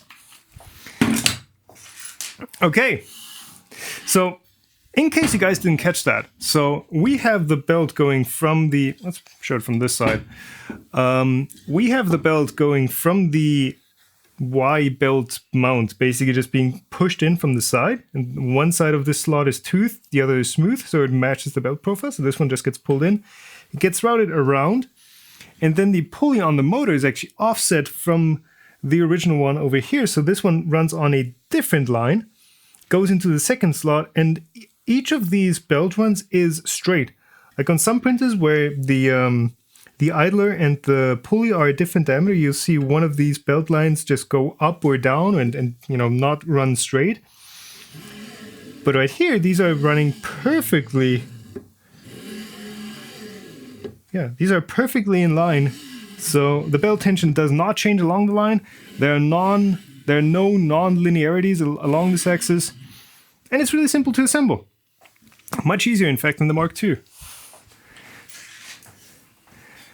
That is awesome. Cool. Belt should be stretched and not easily bent. Yes, final tension will be adjusted later. Make sure the belt is placed on the axis of the printer, so belt pulley. And that actually looks good to me. That actually does look good to me, so let's just tighten this down. In case you can't make the belt parallel, yes, we've got that. Tighten both screws on the pulley. Quick tip, if you don't have the screws in the exact right position, you know, just use the grub screw and the hex key and get it where you want it. You can ever so slightly rotate it. And this is actually tight enough. I don't think the second screw is necessary at all. I mean that there are two at a 90-degree angle, one that presses down in the slot and one from 90 degrees. I don't think that second one is needed at all, but well, we'll tighten it. It's there. In case you can't make the belt parallel, check if the belt is properly inserted in the got that. Tighten both screws on the pulley. Got that. Okay, done. Page 29. We are moving forward well. Using Allen key, tighten and release the screws on the front plate. Try to adjust both screws the same way. Done that. Using a finger on your left hand. Why does it specifically need to be your left hand? Push the belt down.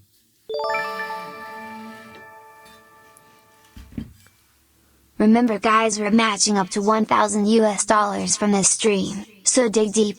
Also, Tom, can you say the German words for airplane or flying, so hard for non-German speakers? Well, thank you again, Jimmy. Yes, I mean, it is awesome that you're matching up any tips that are happening in this stream. So I shall grant your wish. Airplane or flying, so that would be Flugzeug and fliegen. Don't know what's so hard about that. There's not even any umlaut in there. Like, but yeah. Anyways, thank you. The weeaboo voice. Yeah. Well, that's part of the fun. Cool. Belt is tightened. This is actually really tight. I don't know if I want to have it this tight, but it is still running smoothly. I'm hoping it's not going to wear out the motor, but yes. Should be awesome. So left hand, yeah. I guess that's good. Technique described below. Using pliers, hold the Y-axis motor shaft. Move the Y carriage towards the Y. You should feel resistance and the Y carriage won't move at all. Ah, that is interesting. So let's see.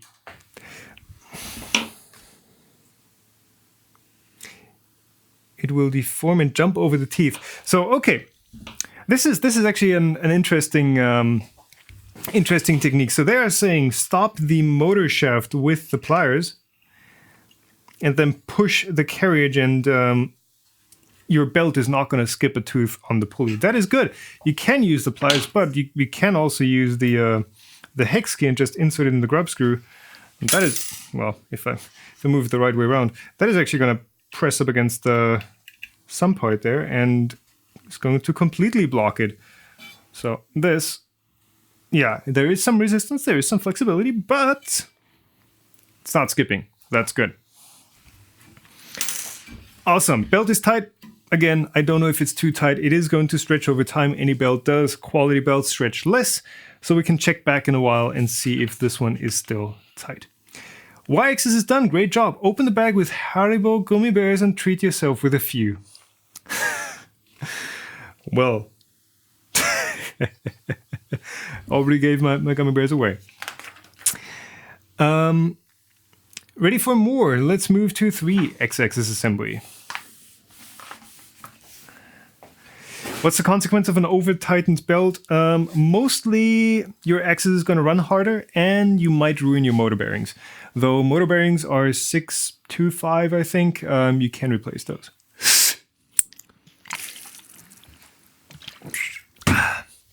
Cool. Yeah, so this is done. Next up, X-axis assembly.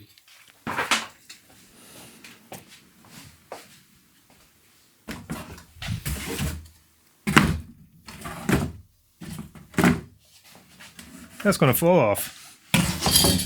There you go. It's nice. I mean, this thing is so robust, you can just throw it around and not worry about a thing. Where is my spares bag? Haribo is one of the best parts in the package. That must be some damn good Haribo. Tools necessary for this chapter: Phillips, flathead, pliers, and the hex keys, as well as the parts.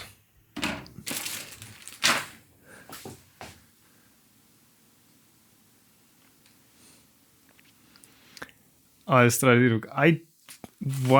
would you want to say that slowly? That sounds like a trap.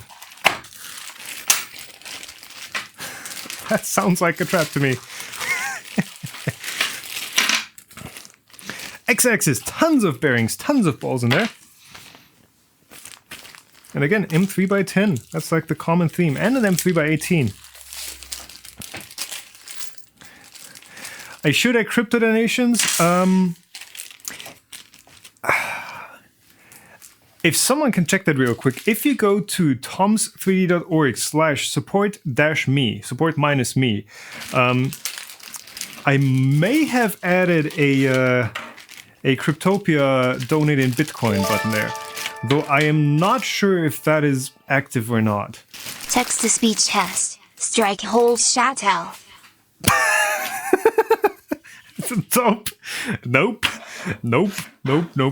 That doesn't work. But thanks for the €5. For the following steps, please prepare X-end motor, X-end idler, linear bearings 4. We got 7, okay. Nuts and stuff and everything. All right.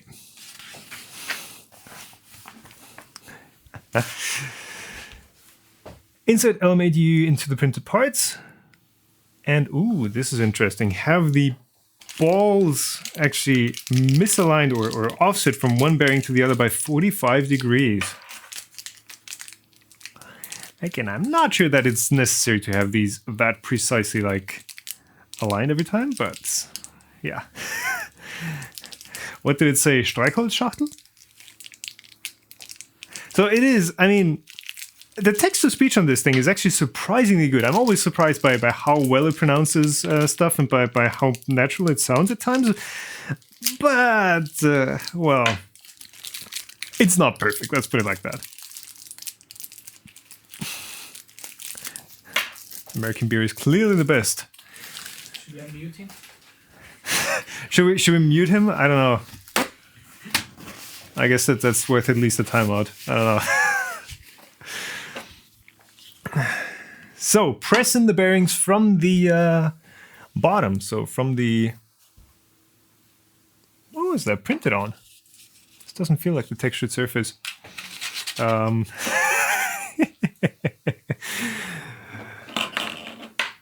Yes, that's an easy way to settle a discussion. So these bearings get pressed in from the bottom. Okay, these fit.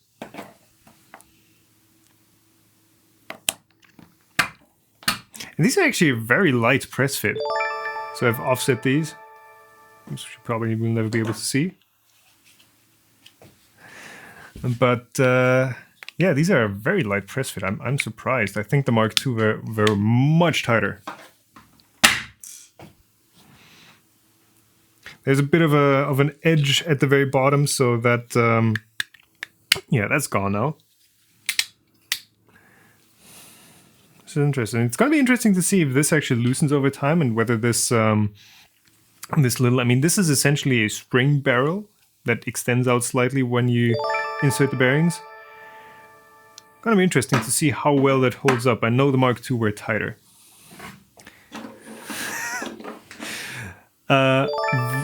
Text to speech only goes, I think, from €5 up. I think it says so on the donate page. But anyways, Niemann, thanks for the €1 for the Orkatzelschwaf. That's one that's somewhat hard to pronounce for foreigners. Big Björn, thanks for the €2 for the Mississippi Dampfschifffahrtskapitän. And MB3D, thanks for the 410. Have a pint on me. Well, I'll have something else on you. I don't drink much, but thank you for that. Insert the M3N. Are we missing a part? No, that's this one. Okay. M3N nylon nut. Okay, that's the terminology they're using.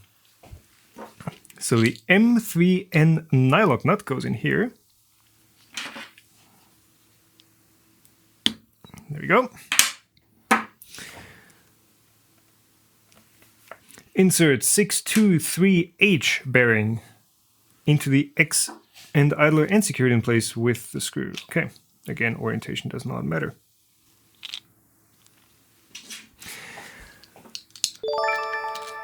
Do I still have the wooden printer board? That one's not mine.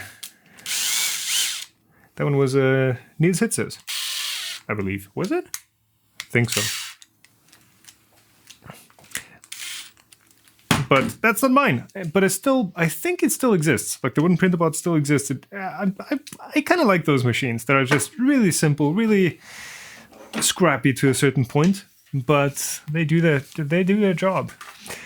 Secured in place using a screw. Yes, place your finger on bearing and make sure it rotates smoothly. Fischer's Fritze Fisk Frische Fish. Fischer Fish Fisk Fischer's Fritze. Yeah, no. I'll try that in a second. Compare the lengths. For X-axis, you need the longest rods. 370, so these two. And linear bearings, please be careful. Okay. Let's catch up here. Jerry Sexton, 4 years and 10. Cloning tutorial is great. It's taking him way too long to build a 3D printer. Well, that's one of the experiences that a lot of people have. There is a lot to learn when it comes to 3D printing. And then there's another huge amount to learn when it comes to actually making use of the machines you have. Modeling, etc. Everything. But yeah, glad I'm able to help you out there with at least a machine building tutorial. And Jimmy Sanchez, okay, let's try this. Fischer's Fritze, fischt, frische Fische, frische Fische, fischt, Fischer's Fritze. Okay, that was surprisingly painless. Thank you for that. There is a bit of, look at that. There's like a booger stuck on the printed part. Like a proper 3D printed booger. Nozzle. Dirt. Get rid of that. Again, all these parts are printed on I don't know what the exact machine is currently, but it must be like a Mark III prototype or something that these are printed on. Because again, Prusa does use their own printers for printing these printed parts. These are not printed on some, exotic machine that only exists to print these parts. No, these are pretty much the same printers that are shipped out to customers. And that's how they learn. That's how they improve their machines. They use them, they see what's wrong with them, and then they fix it most of the time. There is a special opening in the bottom of both X ends. Check if you press the smooth rod all the way in. Okay, so both of these ends have a square opening. And you should have that filled by the rod. Hooray for money. Blaze thanks for the $5 to Super Chat. Very much appreciated. Testing the super chatty bot. Okay. And Brick Nerd, thanks for the 820. I think that was like 10 euros or something. The stream tip, I think, shows only in euros. So if you tip like $10 or something, it converts it to euros. So that's where all the crooked amounts come out to. But yeah, I think that's fine. Thank you. Very much appreciated. So 2 bearings go on the side with the nut mount. What's it? Okay. This oil smells interesting. So 2 go on the side with the Z-nut mount.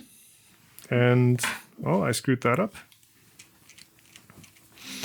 The one with 1 bearing goes in the other end. There we go. This is quite different from the Mark II, I'm just realizing. Like, this doesn't feel like the same printer at all. This feels like a very different machine. Okay, so right there and there you can see the rods. Those are all the way in. Awesome. Yep. Smells like pizza. Nope. Nope, it does not smell like pizza. It smells like fish oil or something. I don't know. It smells weird. There's a special opening. Did that? Okay. For the following steps, please prepare X-axis motor, X1 times 1. And a GT216 motor. X-axis motor, pulley, not a motor. Pulley right there. Ensure you're using the correct motor. There is a label, X-axis. And this is a 1.8 degree. Let's check the other one. This is also a 1.8 degree. Extruder, stepper, doesn't say. That is interesting. So the extruder motor actually does not say whether it's a 0.9 or a 1.8 degree motor. Let's, it feels like a 1.8. I believe. Yeah. So these must all be 1.8 degree motors then. Standard type. With good microstepping, those work. Those work really well. If you have standard drivers, 0.9 degree motors do make a difference. But here it's not that, well, it's not an issue at all. And the Trinamic drivers are equipped with a very good microstepping algorithm. So microstepping actually does improve resolution here. Rotate it upwards, slide the pulley on with the teeth facing the motor body. Okay. Don't press the pulley against the motor, leave a gap. So this is a bigger gap than before. Is the Prusa my favorite type of printer? A type of printer as in printer setup, geometry, moving bed, etc. Not necessarily. I don't think I have like a favorite when it comes to printer geometries. Like they can all work if you build them well. That's my Top tips for opinion German wow. stream fun, homie. Any geometry can work. As long as it's well built and well engineered, anything can work. Even a Core XY. Like, it's not like the end all solution, but a Core XY will work just as well as a moving bed setup that we're building right now if both are set up right and tuned well. Anyways, thank you for the 40 euro donation, Blaze Dutch. Top tips for German stream fund, homie. Thank you for that. I don't know. So right now, I'm not sure which way this stream is going. Whether you guys are here to entertain me or whether I'm here to entertain you. It seems like it's kind of the wrong way around currently. That's the best way to build a F3D printer. Sunday. What time is it? 6:15 Sunday evening. Bunch of like-minded people in chat doing weird stuff. That's the way to go. Thank you all for being here. Tighten them. Okay, did that, done that. Cool.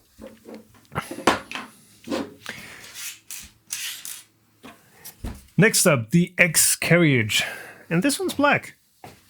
The one on the Mark II is orange. They changed that. They changed the color scheme. Ah. That's a nice screwdriver. Again, Bosch GSR 10.8 V-ECHX. Now sold as a 12-volt model. Brushless, chuckless.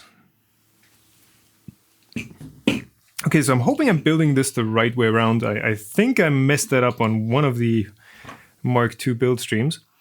So, zip ties. Go through here.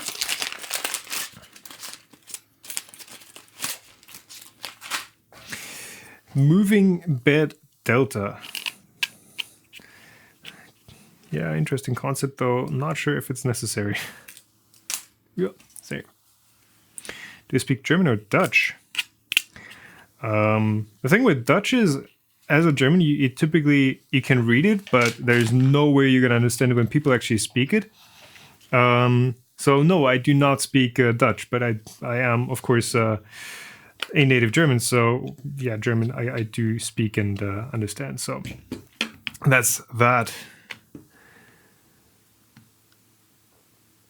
Lift up one side of the x-axis and slide into the what?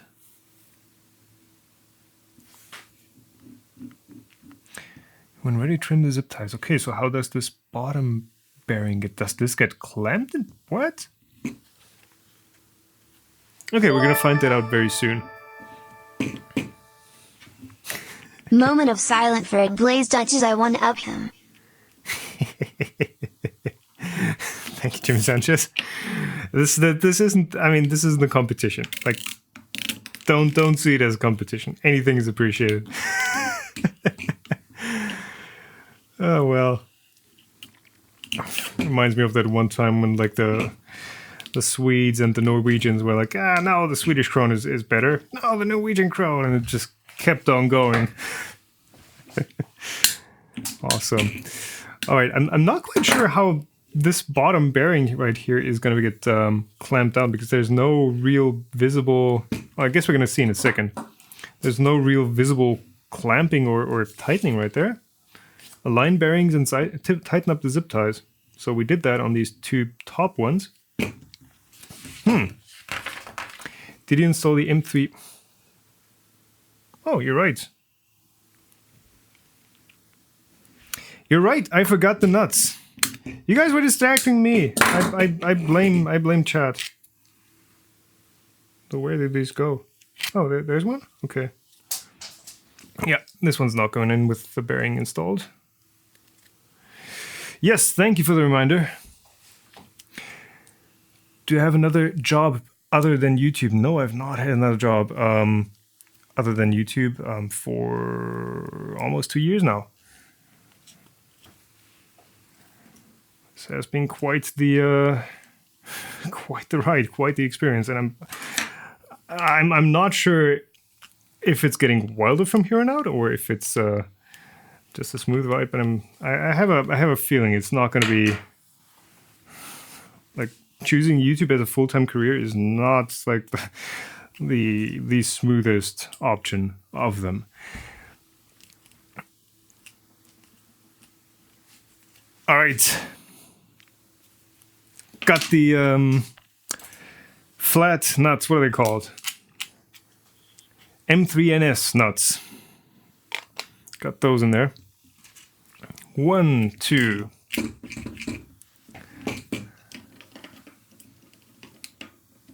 Will there be a dolly version of the Mark III?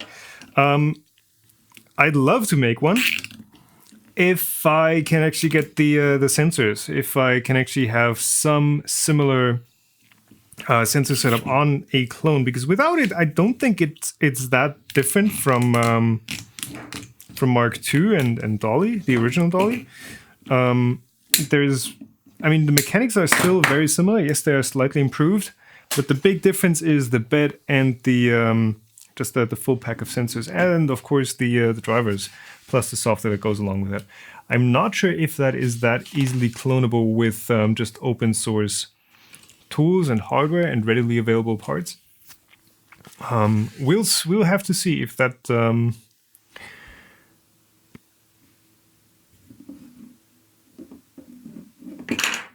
What? Yeah. We'll have to see how that progresses and whether parts become more available. X-axis is done. We've got 2 screws left over. I feel like I'm missing something here, because this bearing is still like totally not fixed in place.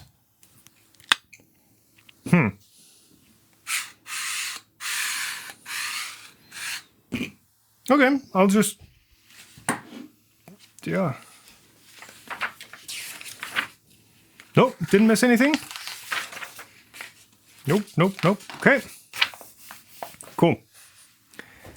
New question, what is Dolly? Dolly is the Prusa i3 Mark II clone project that I did, which is somewhere right there. It's probably off frame. But a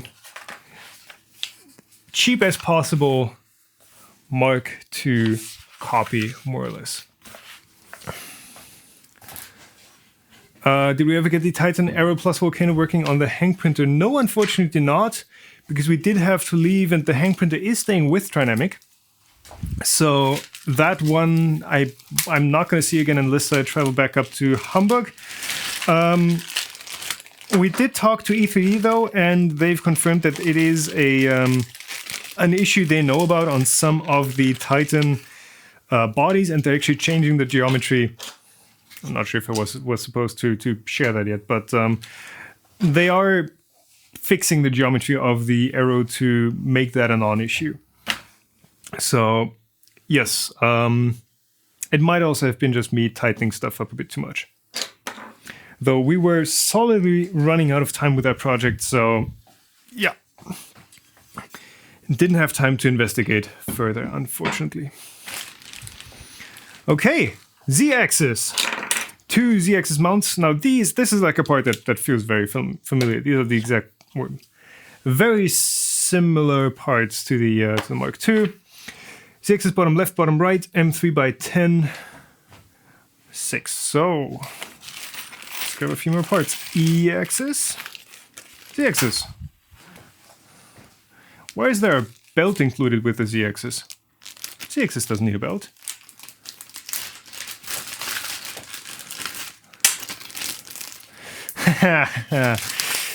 Yeah, Tevin Ludwigsen doing the life-size benchy. We're gonna have to see. I mean that.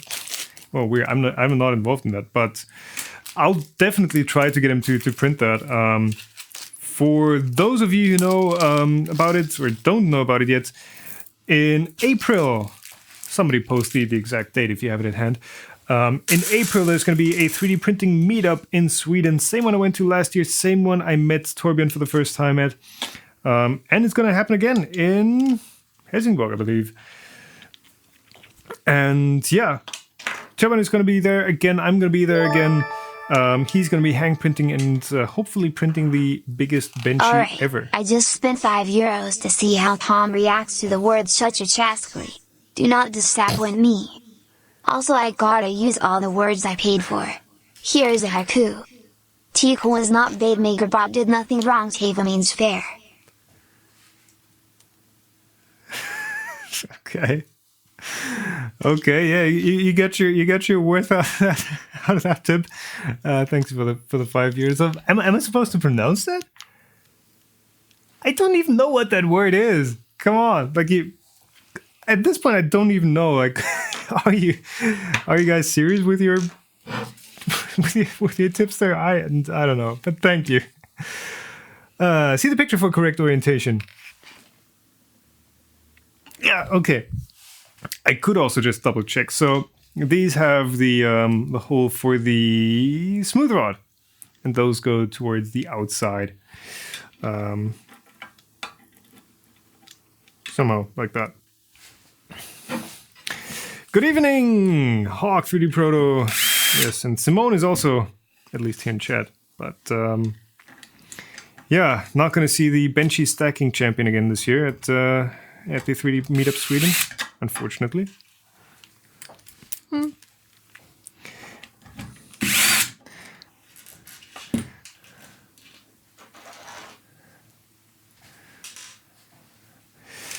Life-size benchy Atlantic Ocean crossing challenge?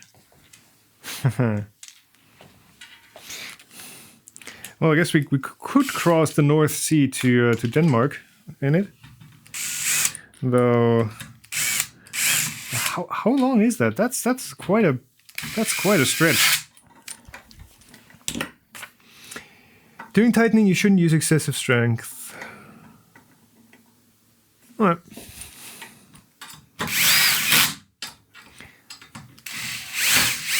Swiss German. Do you have Instagram? Yes, I do. Though I don't have a profile picture on there yet.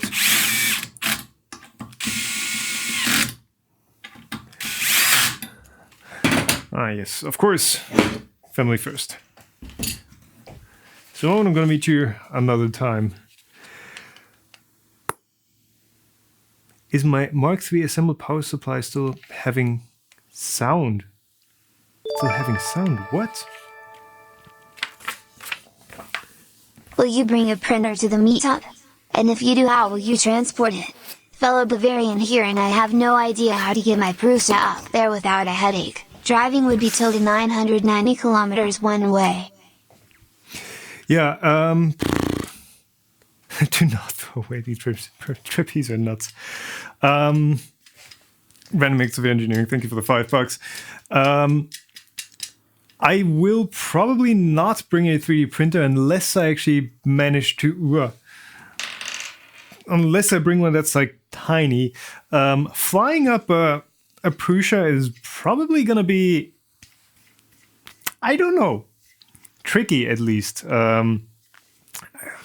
Does it fit in? It probably doesn't fit in checked luggage, at least not assembled. I know some people take off their their vertical axis, which works or is a lot easier on the older models, and then rebuild them on site. Though that is a bit of effort. So I will most likely not be bringing a 3D printer. But I will bring cameras and talk to people and make people famous, basically. That's my job there. Oh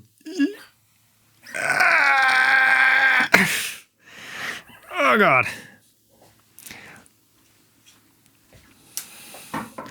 Bring the printable play. Yeah, that one could fit. That one could fit. God. There we go. How excited am I about the Mark III? If it works, it could be if it works, if all the sensors work half as well as expected, which on this one, again, some unlucky refurbished semi-beta unit that I apparently got shipped, according to the serial number. If the sensors work as well as I've seen on the TCT show floor, and as well as I'm expecting, then it could very well be I don't want to say best printer, because best is such a strong word, but the most accessible printer and maybe even the easiest printer of 2018. Easiest? I don't know, but yeah. I'm excited for it. It moves things forward. Even if this printer isn't perfect, it starts a trend, I'm hoping. Cool, I gotta concentrate here for a second. Because we need... Oh, these motors are even labeled left and right. So this is left. So that is my left. And that is right. There we go. So cables towards the back, I guess. Yes. Longer cable. Ah, that's why they're labeled left and right. They have different length cables. Okay, yeah, that makes sense. That makes sense. Because the electronics are going to be sitting over here.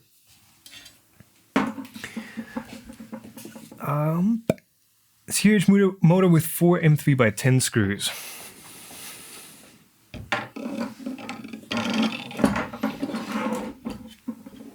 There we go. And these are all M3 by 10 screws.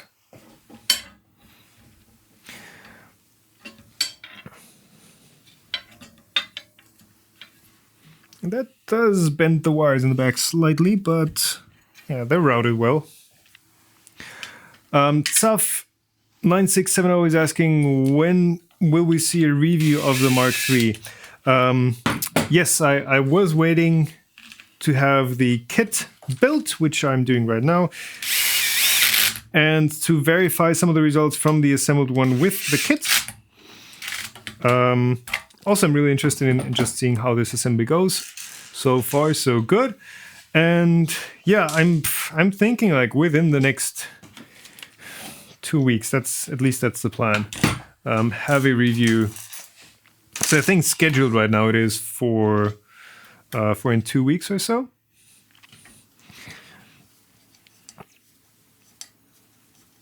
And then we'll see. Well, we should be able to do that. 2 weeks sounds reasonable. And then we'll see whether it gets the Toms of Proofs badge, which doesn't really exist anymore. Like, yeah, some people felt like the Tom Approved badge wasn't that great of an institution, and I don't know. I wasn't quite happy with it either. So that's why there are no real Tom Proofs products right now, I guess.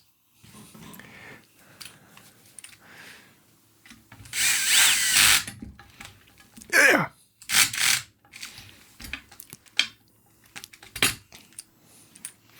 There you go. These don't have ball heads. This one does.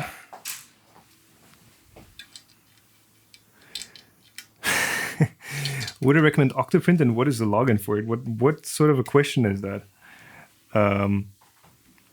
Would I recommend Octoprint? Yes. Yes, if you have, I mean, if you want a local, if you want a local network interface for your printer, then yeah.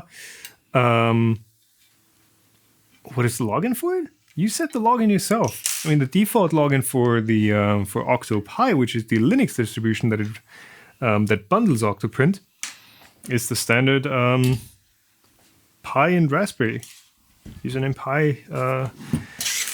Password Raspberry, but that's for the Linux console. It's not for the Linux user. It's not for the web interface, and typically you never need that login anyways. Right. We did that. Okay. Motor with a shorter cable. Red arrow is on the left. Yes, we did that. Tightened. Done. Do we? Ah, okay. We installed the nuts on the accents first. Custom RC Tuning, thanks for the $5. Asking about the Stratasys demonstrator. Printing on a foil and continuing the next job while it is finished. I've not seen the Stratasys demonstrator that you're referring to yet. I have a feeling it's similar to the MakerBot Thingamagic, or the Black Belt or other belt-based printers. If so far I've not seen one work well. So if they manage to make that work well, actually have like an auto ejection for printed parts, then that can be a fantastic addition to the world of 3D printers. But I've not seen it yet. I've not seen the thing in action or online yet, so I can't really comment on it.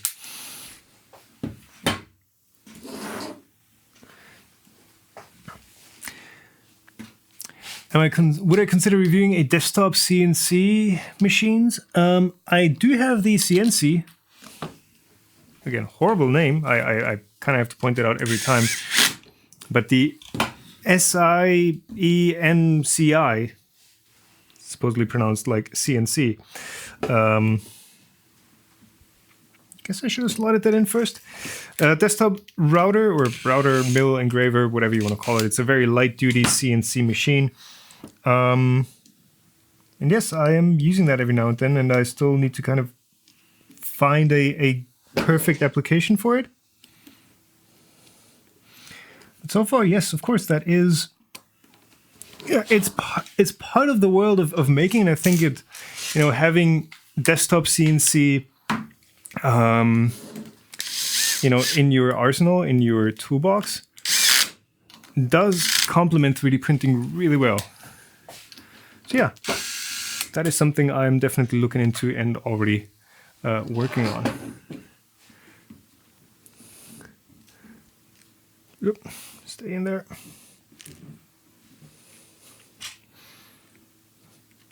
There we go. That's slotted right in.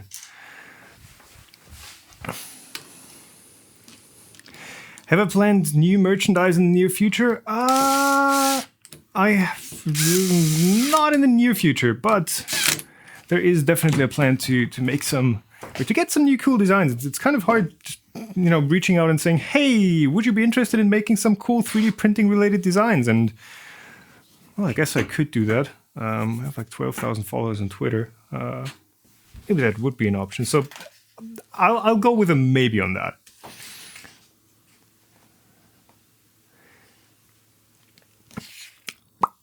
Okay, correct orientation of the trapezoid motor nuts. Yeah, so these are not a left-hand thread, right-hand thread. These are just, you know, right side up. Got that tightened. You can use any of all 4 motor holes on the trapezoid motor nuts. Did that, done that. Perfect. Slow mode. Yes, slow mode is on, which is a YouTube feature that basically means you can only write one message every... There we go. One message every 5 seconds. By default, it's set to 1 message per 60 seconds, but that's a bit too harsh.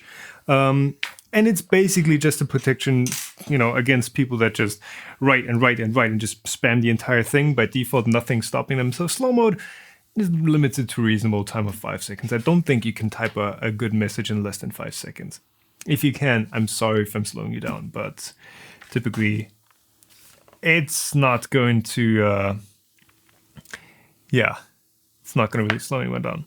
Cool. Carefully slide the x-axis on trapezoid screws. By rotating both screws simultaneously, let the x-axis slide until both trapezoid screws are visible. Okay, so they're just flush on the top right now, and there's no, of course, there's no linear rods in there. Gently, now please be very careful, as always with these smooth rods. Carefully slide the smooth rods in. So, do not apply too much force and do not tilt the rod. Yes, if you pushed out your balls, then count them. If you're losing more than 2 balls, you're in trouble.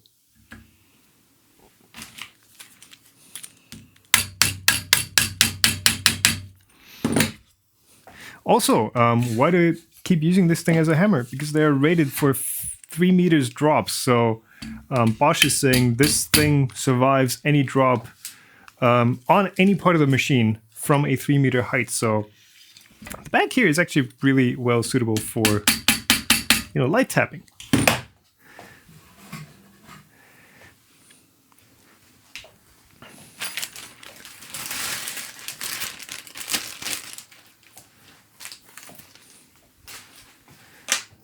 A heat bed sticker with your channel label. Though that would have to be a really good heated bed sticker to be worth putting my name on there.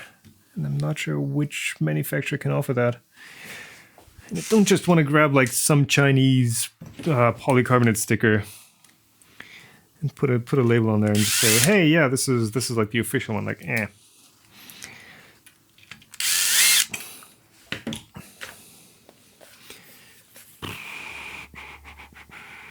During tightening, you shouldn't use excessive strength. Got it. And the other side as well.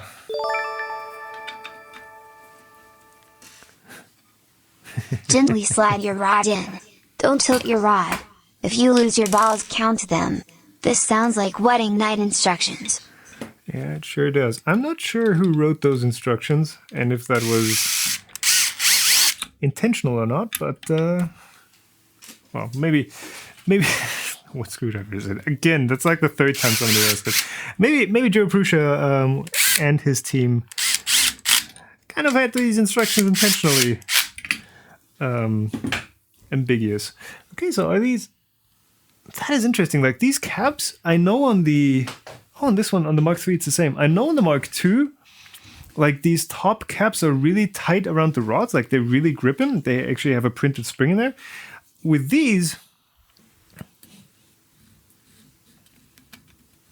Interesting. With these, the rod slides in relatively easily, but it still doesn't. It still doesn't wobble around. It still doesn't wobble around. It's still pretty tight in there. So that is quite good. There we go. This one as well. Yep. There's no play. Awesome. Losing more than 2 balls, yeah. And that would not be a good thing. All right, assembling the X-axis belt part 1. What was it? The belt? Was that the Mark II? I think that was the Mark II, right? Press the belt all the way in using screwdriver or Allen key. Note that there is no belt hanging out of the X carriage. It is important. So from the... This is the classic mount, isn't it? Yeah, this is the same belt tensioning as the Mark II. Nothing has changed that. So you basically form a loop, then you push it over the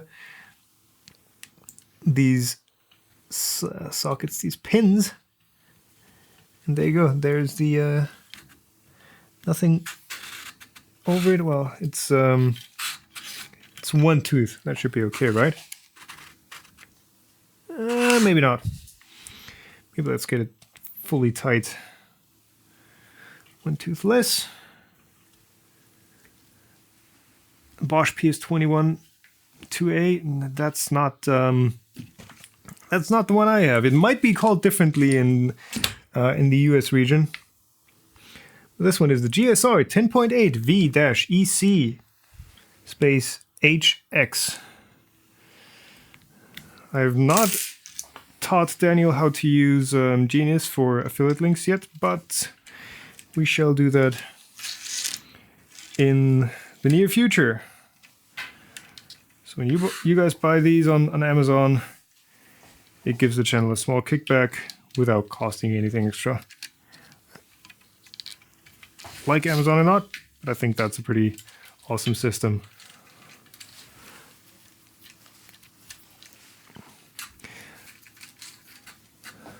Steel or aluminum rods. These are steel rods. These are unfortunately unhardened ones. The newer Prusas, the newer Mark IIIs do ship with hardened ones, and if you do get unhardened ones, you can ask for a replacement, and you shall get one, at least according to Prusa. Well, okay, that's snapped in place.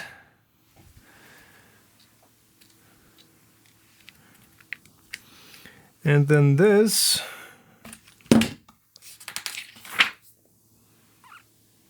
I am skipping the manual, but rotate the Y. Yes. This is the same thing as on the Mark II. So you actually undo the motor.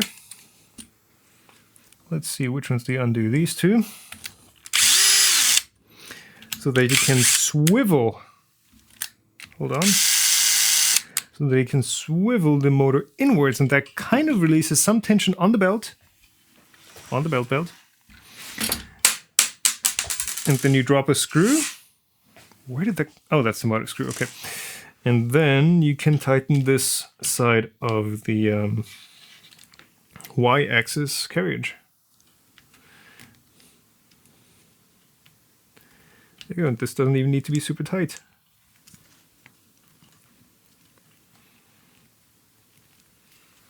Yeah. Maybe give it 2 more teeth.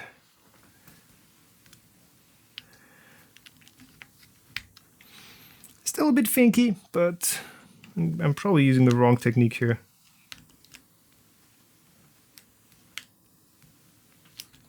Nope.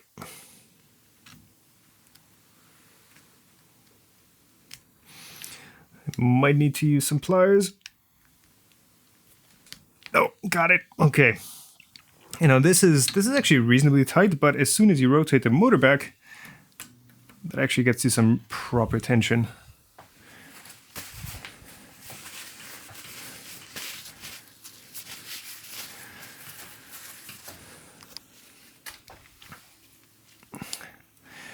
Genius links? No, Genius links are $10 a month for like up to 10,000 clicks or something.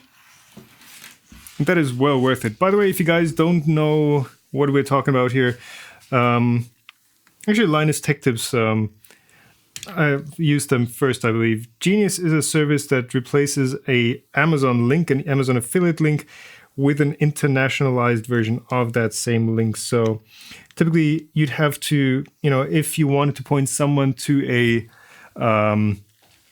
product on Amazon.com and .de and .es and .fr. So yeah, you'd have to like create a link for them to, you know, for every single Amazon site. There's no like auto redirect to wherever you might be living. So Genius actually makes it kind of easy and automatically gets people on the correct Amazon site. And yeah, it's a good convenience and makes things a lot easier. So yeah, that's Genius. Have you ever tried a polycarbonate Lexan panel as a bed surface? I believe so. I think it was actually one of the very first surfaces that I ever printed on before I owned a heated bed, on the very first printer that I ever built. And it works surprisingly well. It sticks incredibly well, even if you're using the wrong materials with it.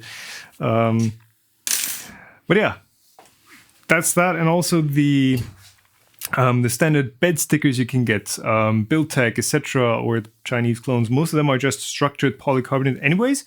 So if you've ever printed on one of those, then you will have printed on polycarbonate as well. There a visible increase in quality between 20-tooth and 16-tooth pulleys? No, not really. But a 16-tooth pulley will allow you to print a bit faster because it basically gears down your motor a bit more. That is nice and tight. Depending on the belt being under or overstretched, adjust the amount of tension. That feels good. That feels good.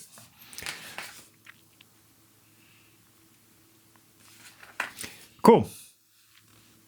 Using a hand to rotate the motor, got that. If you're struggling to rotate the motor back, the tension is too big. Yeah, this is good. Might be a bit too tight again, but this will stretch in. Both top and bottom part of the belt should be parallel. So, yes, that is parallel. Again, some printers don't have this belt parallel, especially when the idler is bigger than the motor pulley.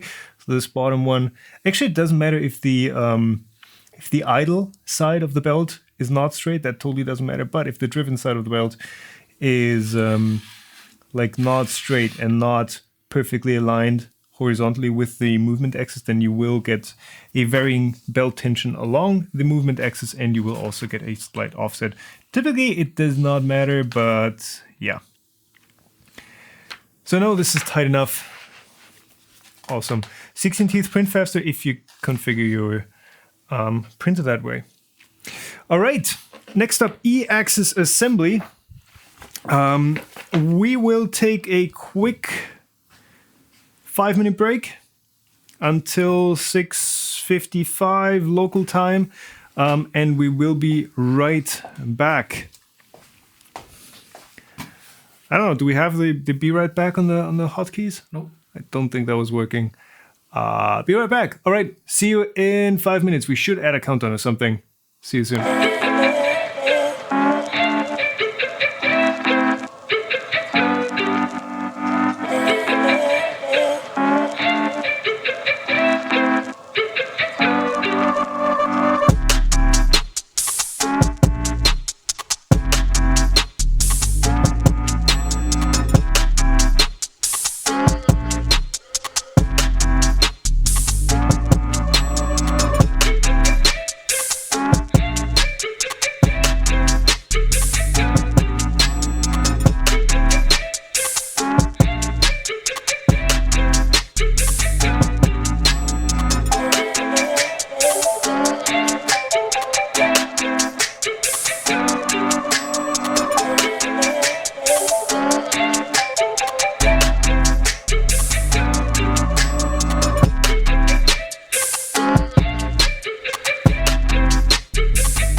Hold on, I actually gotta unmute myself so you guys can hear me. Like, it's no point trying to talk if the microphone is still fully muted. All right, some sandwiches should appear here shortly. Goes in front of the camera, just have to lift. What? You guys couldn't see the camera. Right.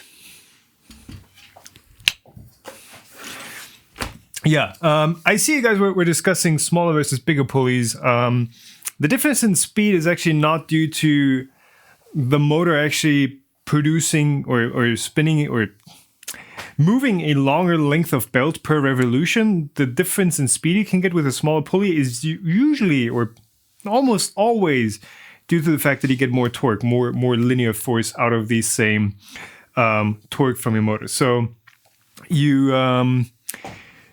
do get faster accelerations and less flex in the motor's electrical. How do I explain this without taking 5 minutes? Well, the motor becomes more rigid with a smaller pulley, and it also produces more torque. Simple, quick explanation, I guess. Yes, and these use 16-tooth pulleys, and I actually for dolly I also recommend getting these 16-tooth ones, just because you can go faster with them.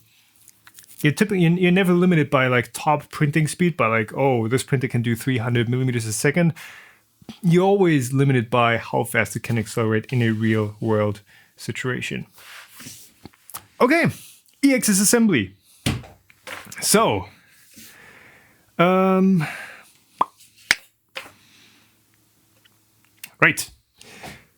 Needle nose pliers, Allen key. Extruder, idler, Bondtech pulley without the tightening screw.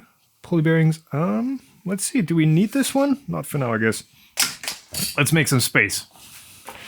Please prepare extruder idler. So let's see, LCD, we don't need that. E-axis, yes. Electronics, actually, is there the, nope. E-axis. Ah, yes, Bondtech gears.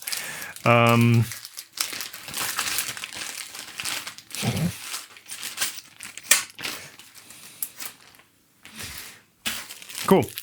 There we go.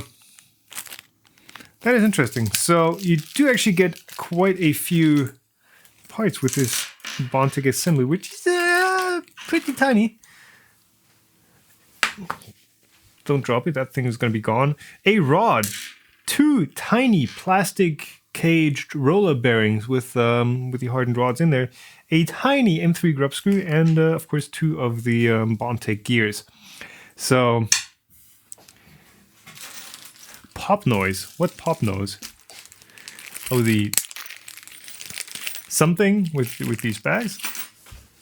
I'm making noises. Okay. Bondtech pulley without the tightening screw. Okay. So, okay, one of these has the grub screw pre-installed. No, one of them doesn't have them. So one has the grub screw pre-installed and one does not have a grub screw at all, because that's freewheeling, basically. Pulley bearing, and the rest will, well, these are, oh, we need 2 nuts, okay.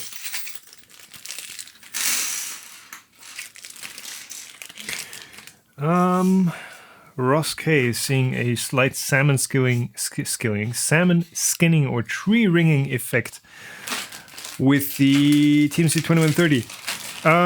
It could be, well, it could be. It is most likely a mismatch between what your drivers expect for motors and what your motors actually are, as far as inductance, etc. goes. Trinamic are relatively lenient when it comes to what they like, but they are, let me get this straight. Yeah, on a 12-volt system, they do prefer some of the lower inductance motor types, which is like the most common type of motor you could have. But some motors just don't work well with specific drivers. Like the Allegro drivers don't work well with high inductance ones. The TI drivers work better with those exact high inductance ones that the Allegro ones don't like. It's, yeah, if you have a mismatch, you are going to see a bit of a salmon skinning or some high-pitched noise in the worst case. Press the nuts into the slot on the on both sides of the idler. Wait, the multi-material upgrade is already listed for the Mark III? What? I thought it was for the... Well, I know the Mark II and Mark IIs upgrade is already out there, but I'm not sure if the Mark III multi-material upgrade is available yet. But it is planned. I know that much.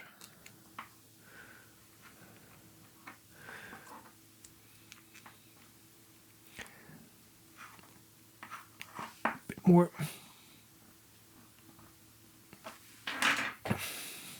But yes, in general, there will be, as far as I understand, there will be a multi-material upgrade for the Mark III, either now or later.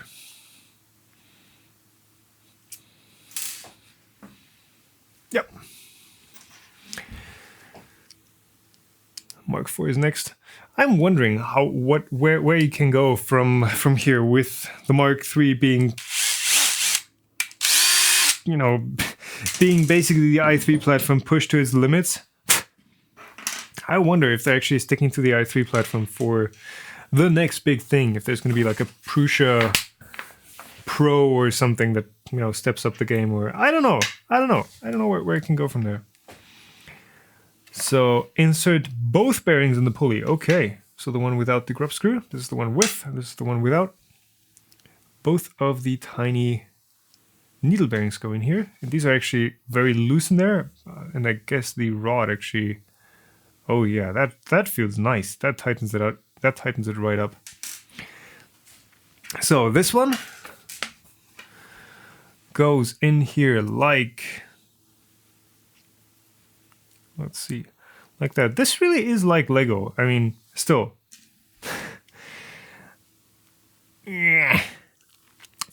It's maybe a bit more involved, but the general idea is the same. Larger build platform? I'm not sure how much larger you'd need. There you go. This rod is quite tight in there. I don't want to break the printed part because it is stressing the layers. It is, there you go. It is actually tensioning the part right along the printed layers. So if I, you know, go a bit too hard on this guy, it might break. But so far it is looking good. All right. MK3 effectively has Wi-Fi as an option. Yes, it does. Through the Pi Zero.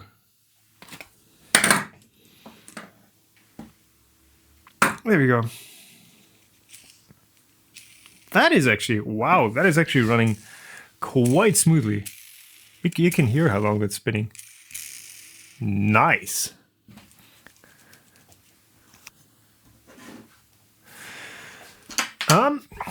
Cool. Insert both bearings in the pulley. Got that. Layers might be visible. Yes. Ensure both bearings are inside the pulley. Yes, did that. Reasonable force, so you will break the printed part, and ensure it can rotate freely. It does. We should have the filament sensor. Okay, supplements. Nozzle, fan, filament sensor cable, pinda, and a 5010 fan. Whoop. So I don't have the hotkeys right here.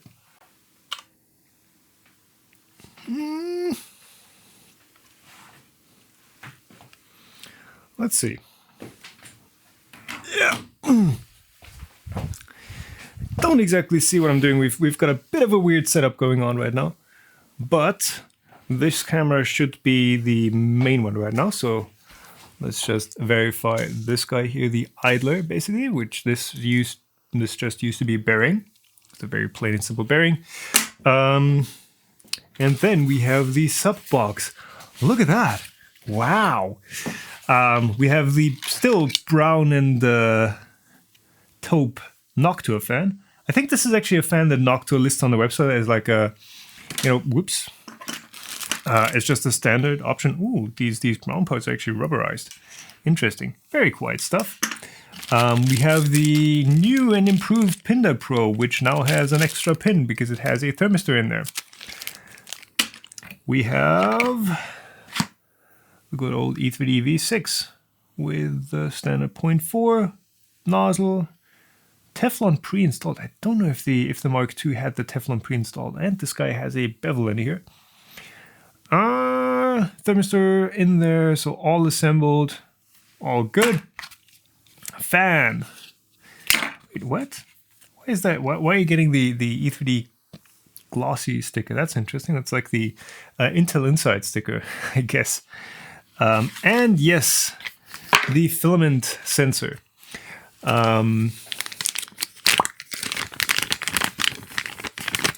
Cheapo Dolly SLA printer. Well, that's a bit far out. Let's see why I'm going. I actually want to give you guys a nice close look at this guy. Maybe. Yes. Okay. So this.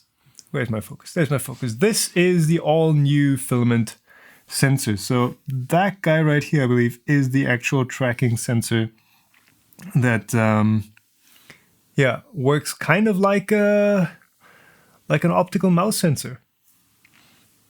Nothing on the back, but what is this? SPI?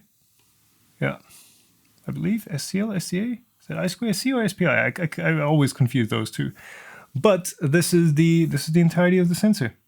Filament passes by this little guy U1 here, and that tracks the filament. Yes, if it looks like an optical mouse sensor, then that's because that's essentially what it is. That is essentially what it is, and filament goes through the hole. Nope. House P. Interesting. Prusa laser sensor. Laser sensor. Oh yeah, I see. Actually, let's get you guys another look at here. So laser sensor kind of hints me at this thing being kind of like a laser optical mouse sensor. So it looks like there is at the bottom here, at your bottom, there's like this, right underneath the glossy square, there's like a tiny opening. And it looks like that's a small laser diode. I have no idea if this is in focus. But right underneath here, it looks like there's a tiny opening for a laser diode. And then this upper part is just an optical sensor, basically.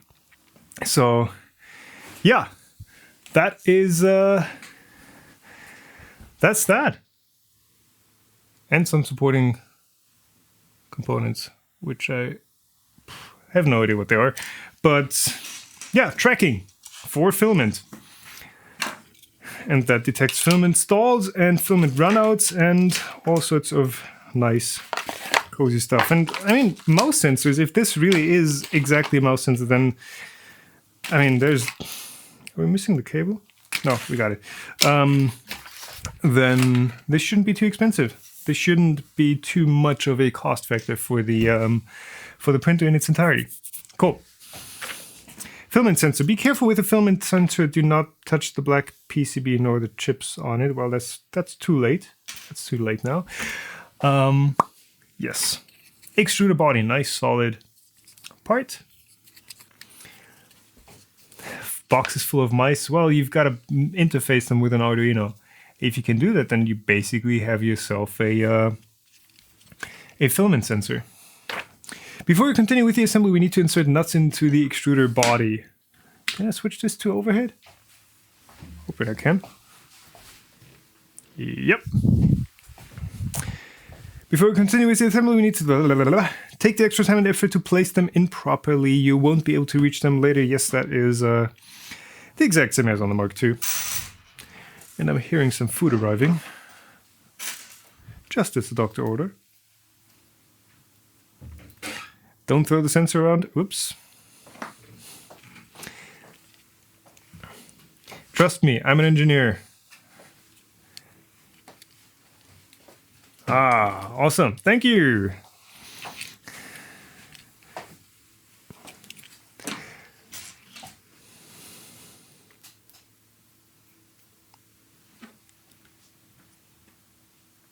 One nut, two nut. Again, using a screw as a handle, just screw it onto the nut for the first two threads, and then use the screw to fully push it in. Rotate the rear part towards you, and yes, all the way in. All the way in. This is in, this is in. Perfect. If you can't push the nuts in, use a longer screw from the other side and tighten it until you pull in the nut. Okay. So, filament sensor. Carefully insert the filament sensor into the slot. Do not use force or you might damage it. So, top slot right there. Let's see. And this.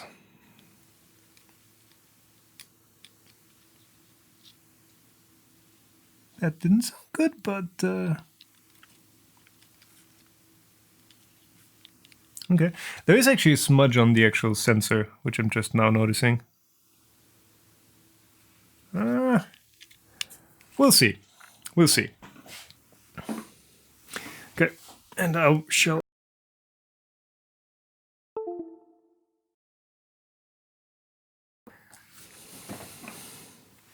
Okay, and yes, you can see the PCB and the screw hole from here, and you can actually see the sensor right through here. Cool. Use an M3 by 10. How I could have guessed that. And this one I will actually tighten by hand. There you go.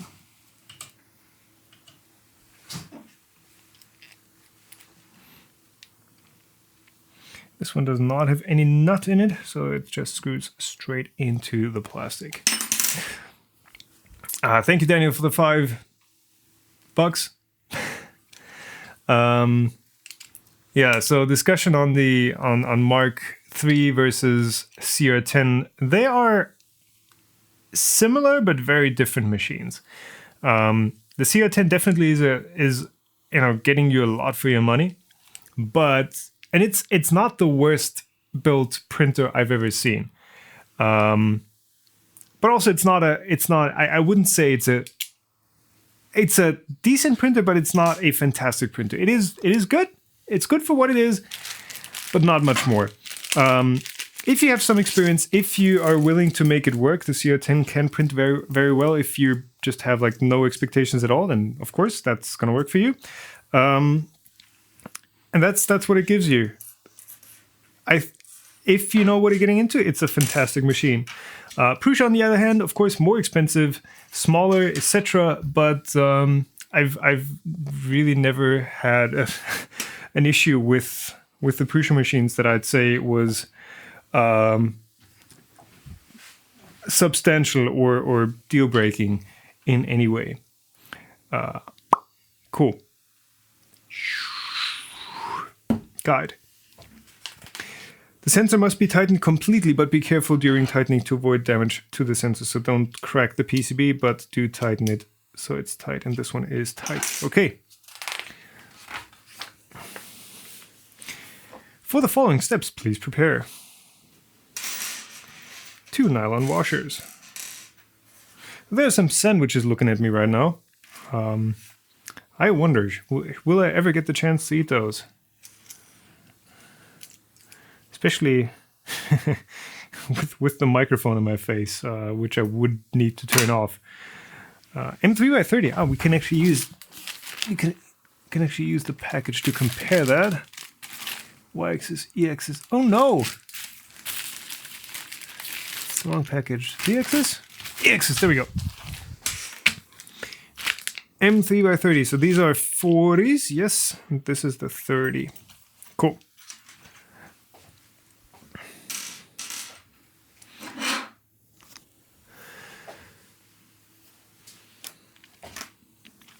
So, transparent washer. What? Okay, so why are they placing the washers on the idler like that? Why are they?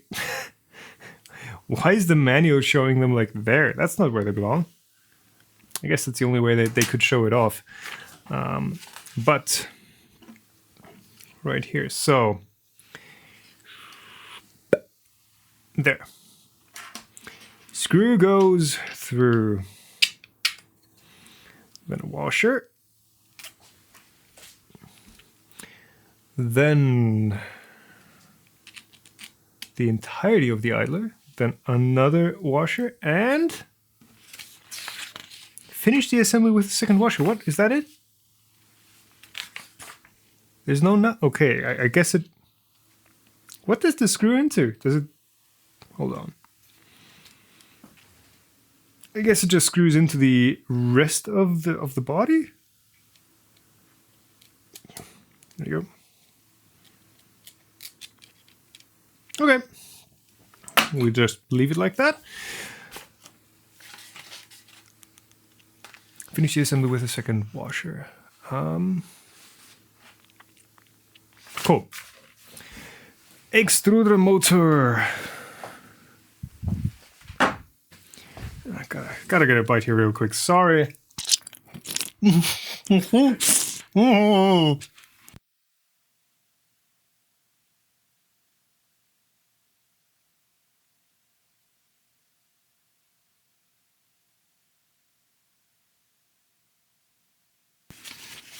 There's now a tomato stain on the dolly bed.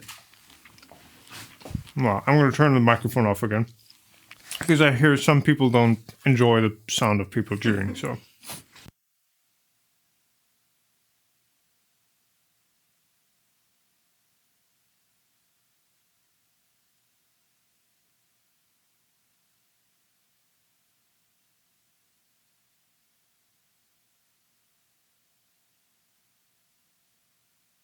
Just trying to entertain you guys. Well. There we go.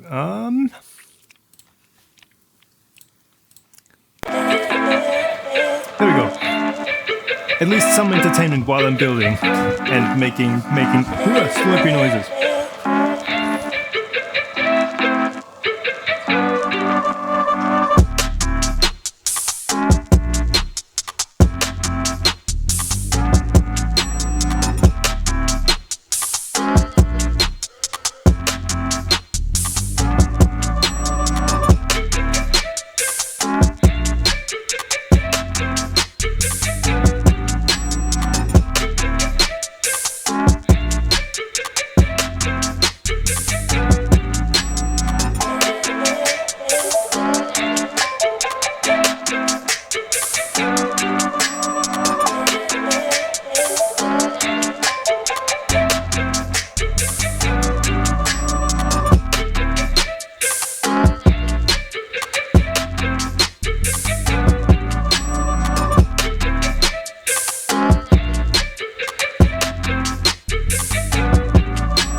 So the gears are actually lined up.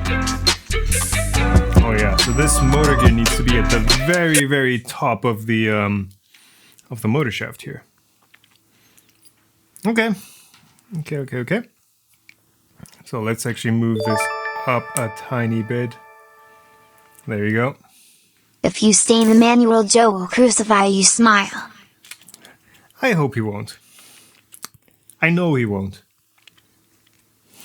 Let's put it that way. I know he won't. And this is a big fan.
just turn the music off.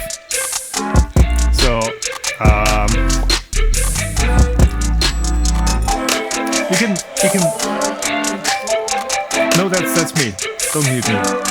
It's media source music or something. So you guys apparently want to hear me chew instead, so yeah.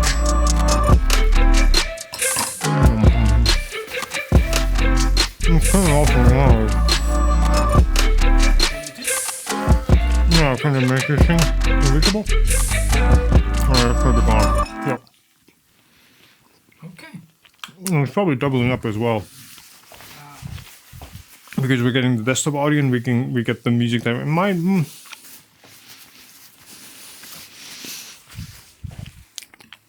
Okay, chewing noises.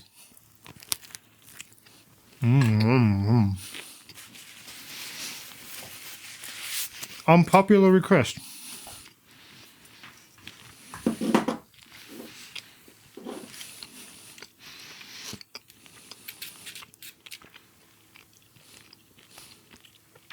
I hope you're enjoying these. Because these are some quality chewing noises. If you ever got any. So, I don't know which angle we're on. If we're on that one, we can kind of see that it's ever so slightly, it could use like 0.3 of a millimeter further out, so that the pulley could be just a bit further out. And I shall try to do that. If I can actually loosen this grub screen here with the correct key.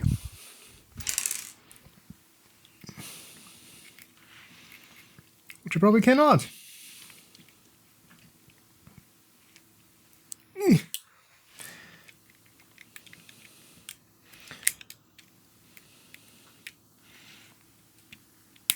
Ah, yes.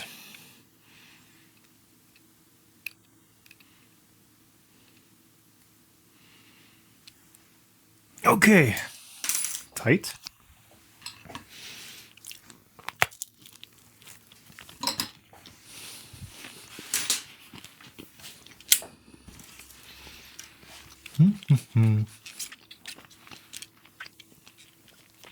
Oh yeah, that is very well aligned now.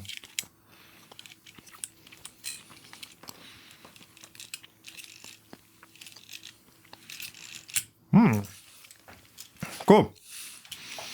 Nice. There is actually tomato seeds and juice on the manual. Cool. These are some juicy tomatoes. All right. Align the pulleys with the openings. Did that.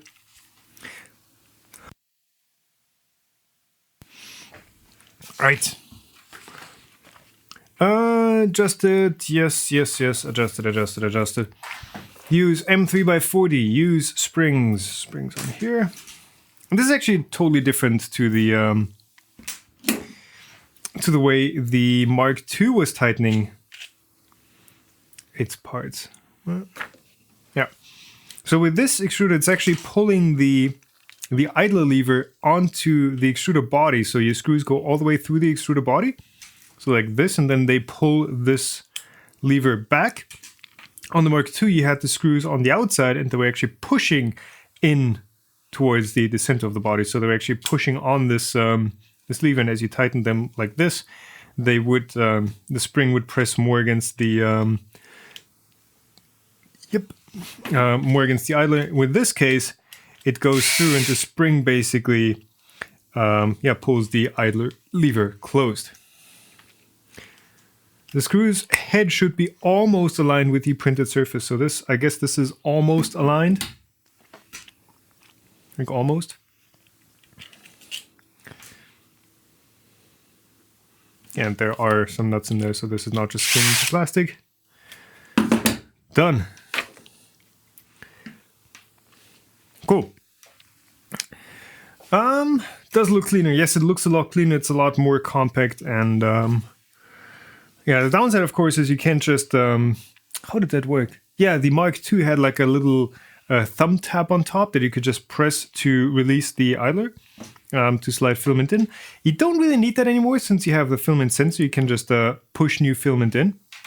So that's, you know, that filament sensor is allowing this redesign to come without any major usability downsides.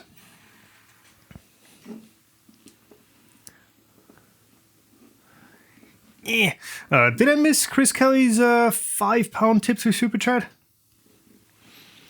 Probably. Yeah, filament fan or hot end fan on the CR10. It might not just be the fan, it might actually be the it might actually be the hot end, because the Far East hot ends are known, especially when it's like all metal ones or Teflon based ones, are known for, well, which are basically the two types of hot ends that you can get. But the Far East ones are known to have heat creep issues, so the heat break or whichever other insulator your hot end might be using might just be too thick and transfer too much heat into, there we go, into the heat sink. And the CO10's heat sink isn't particularly big. Mine's not giving me any trouble. Mine's not, you know, causing PLA to clog or anything. But if you have, if you get just a bad sample, or if they change the parts during production, which is, I mean, which they do. There's no guarantee that you're getting the exact same machine that somebody else is getting. If they change the parts during production to one that performs a bit worse, then you could be running into issues with PLA. And how can you fix that? I mean, you can only up the airflow from the fans so far. Oh, Allen key. I did that. So, and the thing is, the CR10 hot end isn't really like a standard part. It's like a quite the custom assembly. So, yeah, I don't know. Replace the hot end, I guess. Don't really have much more of a tip there. Okay, we are now moving. So this extruder body is done. Everything is in here. Cool. Let's move on to the extruder cover. So fan shroud, fan outlet right there. We have one hex nut that is, what is that for? For the 50 millimeter fan that gets mounted here. And then one more that goes up in here.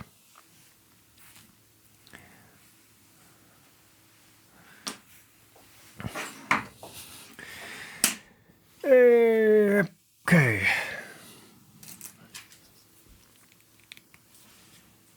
There we go.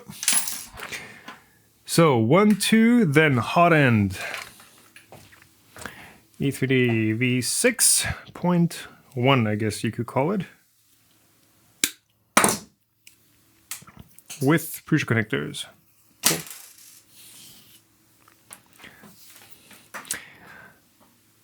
Good night, Peter. Thanks for stopping by. Did I knock out? Yes, I knocked out the nut from this one. But this one is not, this is not like tight in there, so let's just use a screw for now to keep it in place. Hot end, yes, the hot end slides into the extruder body.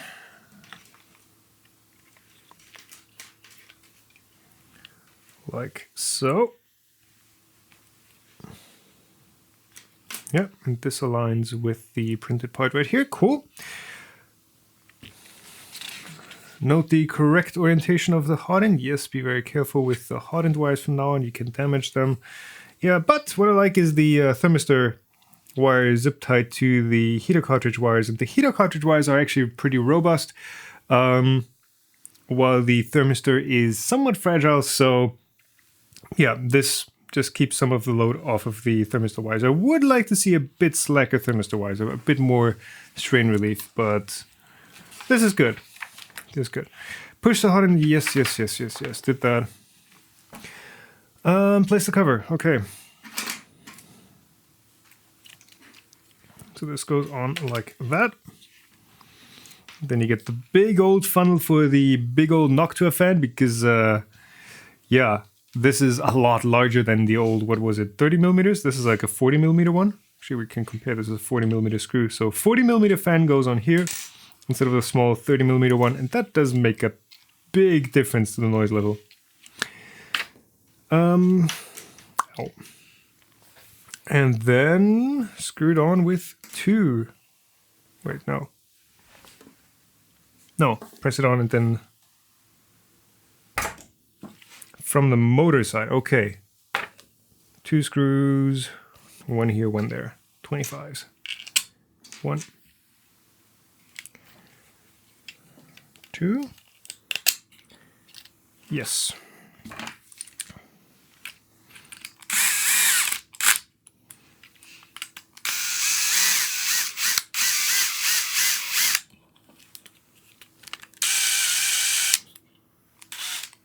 It's just barely not gripping the nut in here.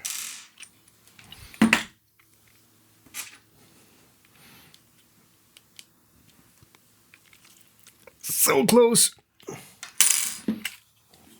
Yeah, there's nothing pressing against this nut.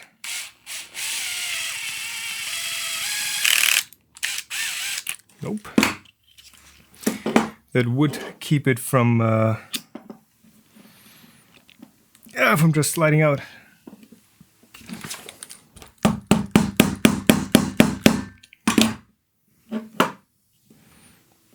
There you go, that should be reasonably straight.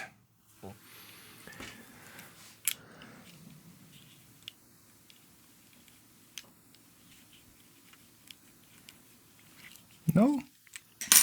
It's also not closed up all the way.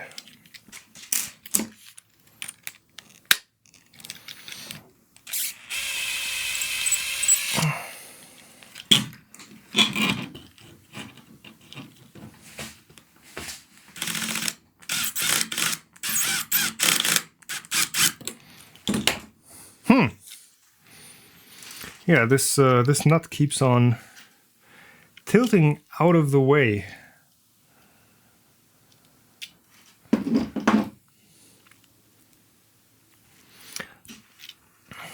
Let's see if I can get this in a bit further than before.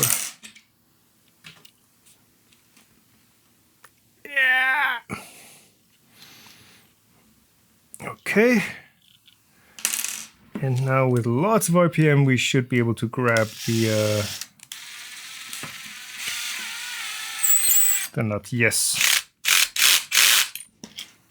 So this is not an impact driver. This is just the torque limiter that's ratcheting.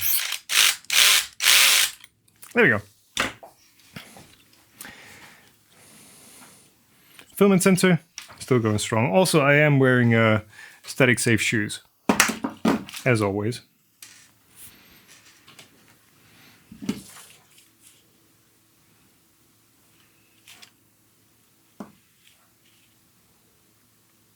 Interesting, where does this guy go? Small bit of PTFE tube.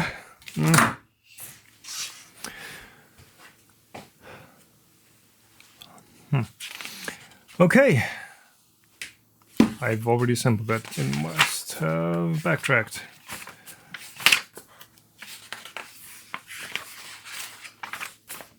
There we go. Preparing cooling fans. 2 cooling fans.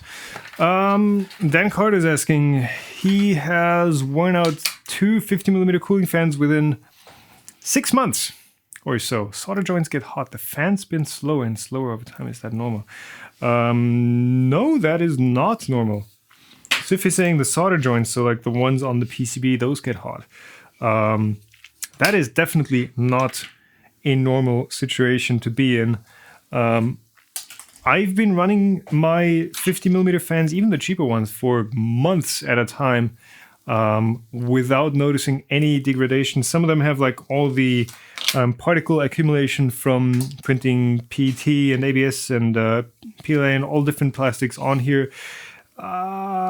These should last for a while. I don't know, it depends on which ones you get. Then, yeah. Again, depends on which ones you get. Quality ones should last for a while. This one is Prusa labeled. I've never had an issue with them on the Mark II. But then again, that's a sample size of 2 so far. So, yeah. Cool. Well, not cool, I guess. Front print fan. Left hot end fan has two sides, so the knock to but the side with the sticker must always be facing the hot end, not visible when mounted. These rubber pads are coming off.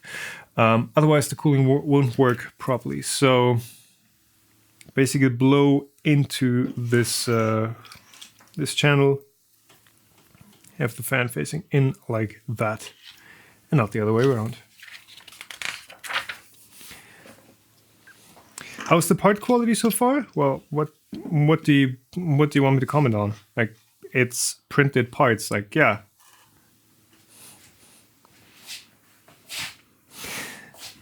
It's good printed parts. Like, they're solid. Nothing broke so far, which is good. One of the Mark IIs had a broken printed part from shipping, the Y-belt mount. But yeah, so far so good. Everything's fitting well. Everything's, you know, mating up the way it should. I would say part quality is good. And this mounts with these screws, and does that actually, that just threads into the plastic. Okay.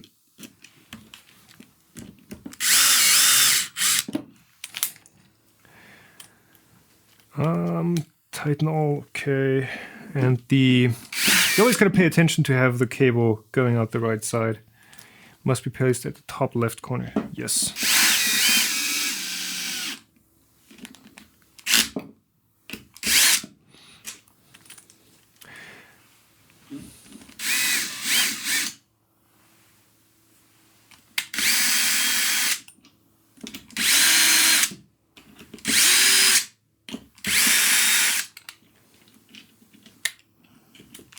Cables first, apparently.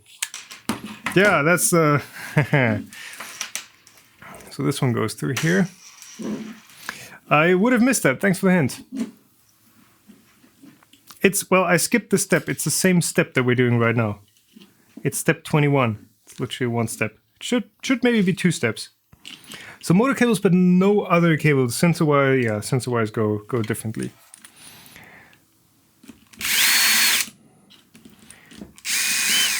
And then we can tighten these.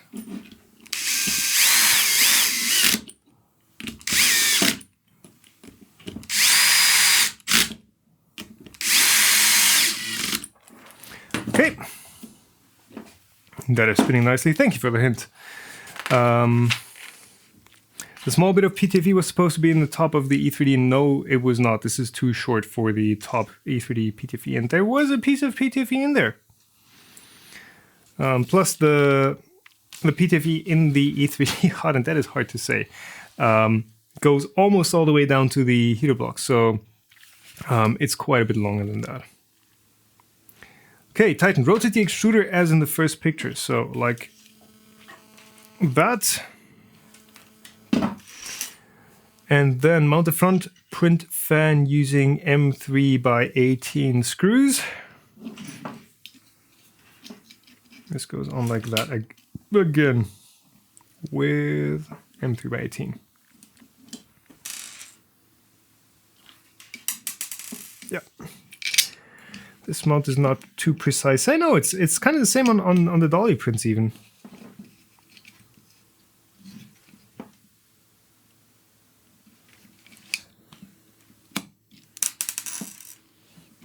It almost feels like this M3 by 18 screw is too short, but it looks like it's just barely reaching.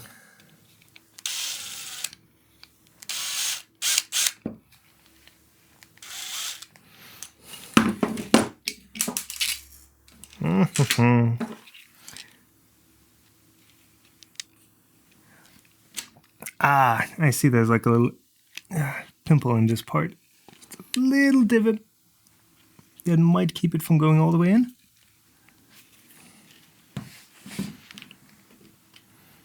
Let's try and double check this.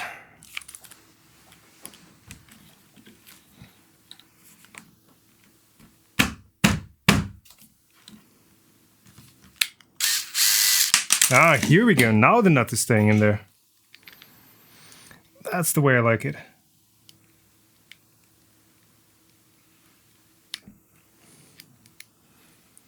So now all we need to do is align it.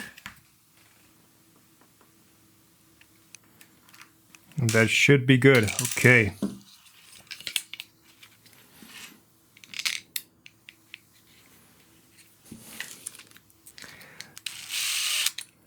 Right, one and another one right there. Flip the nut. It's in there. Okay, and the fan is on.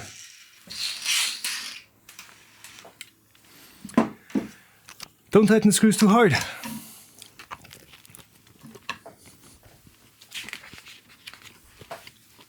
Pin the probe.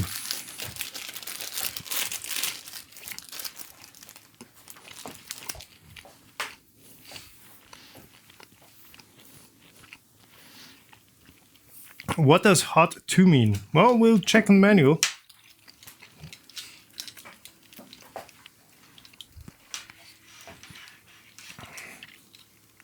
Okay, quite a few cables coming out here. Mount front fan, got that. M3 slot nuts, got that.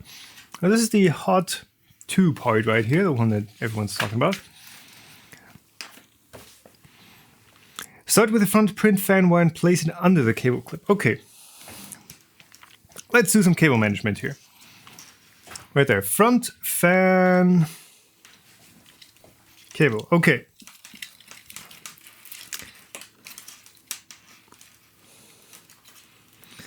Wires, why did I take off all the zip ties and stuff? There you go. So, front fan. This one goes under the clip.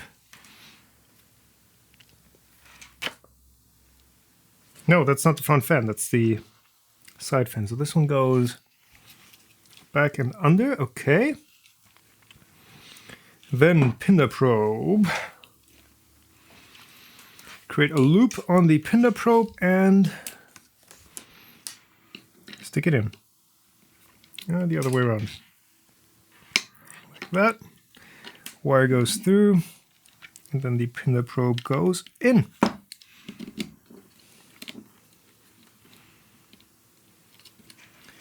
Okay, loop is right there. 2 wires are in there. Cool.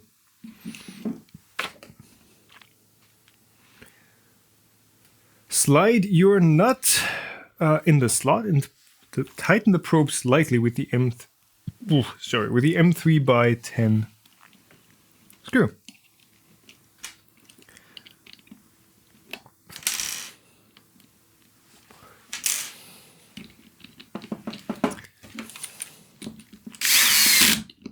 Yeah, slightly. Not quite that far. Cool. This is at least in place. The exact position of the pin the probe will be adjusted later. Extruder cables preparation. Place the extruder on the Y carriage as in the first picture. Okay, so we need the Y carriage and everything.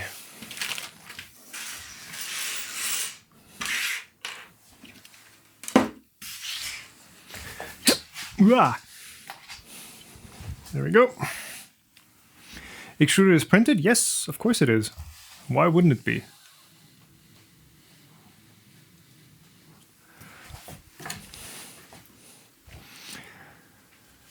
Blandient is asking, hey, when you print polycarbonate with high temperature, is there any chance that the heater block will melt the plastic part around it, close to it? No. No. We have actually printed polycarbonate on the Mark III, on the assembled one, and it prints just fine. That's the same as, same as with any other printer that has plastic parts around the extruder. Typically, the plastic parts are cooled in one way or another from the fan in the back or somewhere, and radiant heat typically doesn't melt the parts around the extruder. So this is not a problem. You can totally print polycarbonate with this. We'll adjust it later. Okay, place the on the... Okay. So from the back, we are placing the extruder head with the... screw up and the extruder facing towards the back like that. Okay. Bunch of wires. Yeah. Take the cables from the Pinda probe and front print fan, slide it between the lower smooth rod and the belt. So to the left of this carriage like that. Right? Yeah. No. Other left. Yes, that left. Crap. Okay. Take the cables from the extruder motor and left hot end fan. Slide it between the wheel placed under the... Okay. Everything has its place. So this goes down here.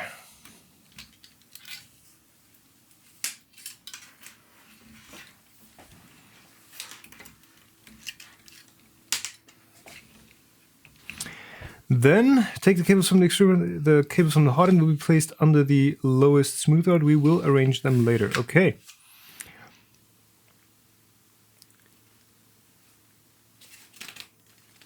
Mount the extruder with the 2 screws above. Okay. So 3 different screw sizes. This is not too nice, but that's just how it all works out. So that's thermistor, that's hot end. There we go. So this goes up here.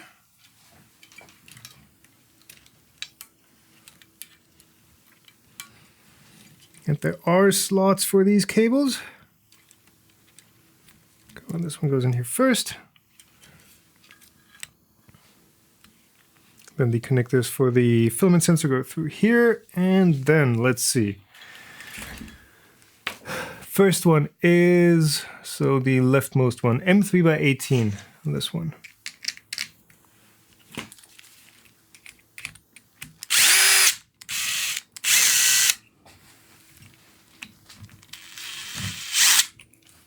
There we go, M3 by 30. Right there. And then M3 by 40 up here. And that goes all the way through to the motor. There you go.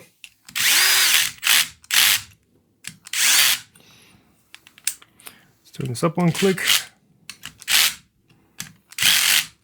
And there we go. Extruder is on. This guy is still loose.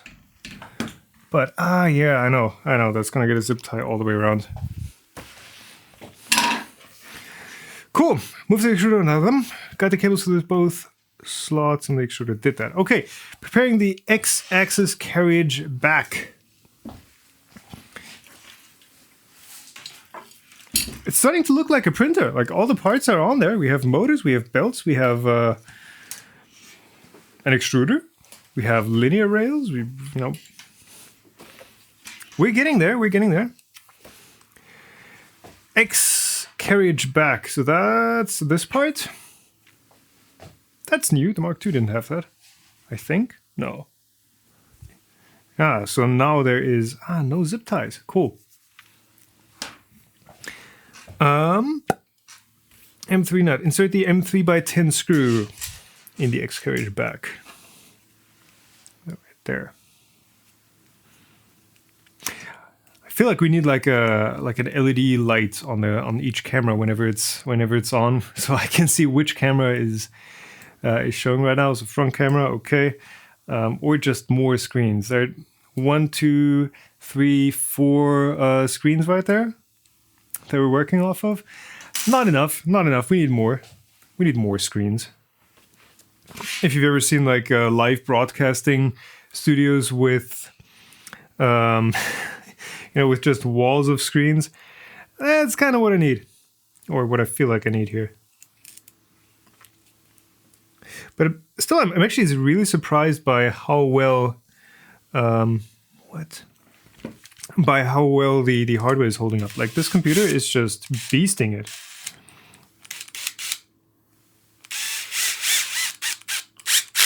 The old laptop just, 100% CPU all the time. This one is on like what, 10% maybe. And yeah, except for the audio dropouts at the beginning, it is working very well. I feel like tech is holding on. Carriage. Okay, this is like a massive 5 zip tie cable screw block tilt. What a fantastic part. That must have been horrible to design. There's a slot for the screws head on one side of the printed part. Okay. Zip tie hub. And then this one gets screwed to the back of this. There we go. To the back of the back.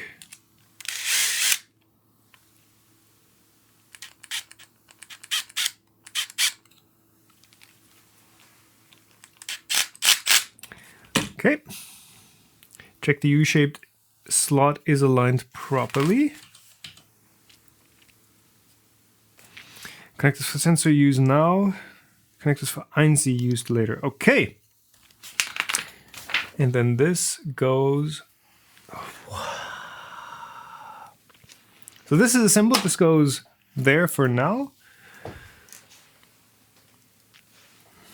Let's see. With the white cables up, we're connecting the filament sensor. Like that, but why is this a 5-pin case? Am I using the right one? I think I am. Yeah. Interesting. Oh, I guess so you can't plug it in backwards? Yeah. Interesting. Mega Making. I don't know if there is an OBS plugin. There might just be. There might just be.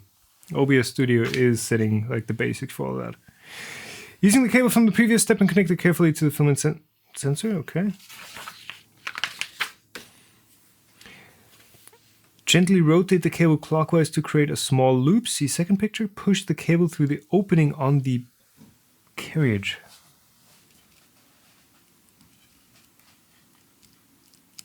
But there's what? Okay, I guess that fits there.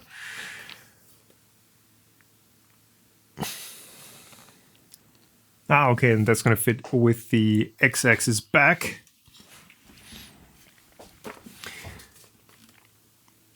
So with the extruder motor and the left hot end fan.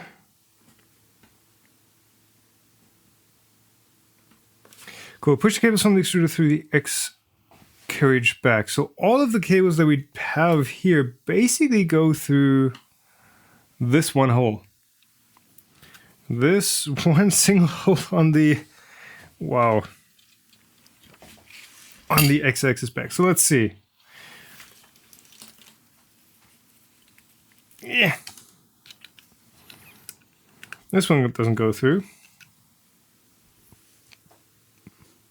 Oh, extruder. So extruder and thermistor actually go through the bottom. That one could. It says so. Okay. So let's get all of these through. Reverse the sensor cable. Use the 4-pin side.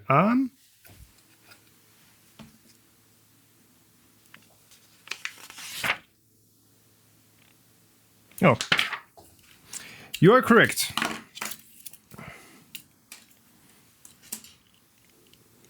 You are correct. Hold on, does that actually snap into the... No, it doesn't snap into the printed part. Create a loop. And tuck that right in there. Okay. This goes through.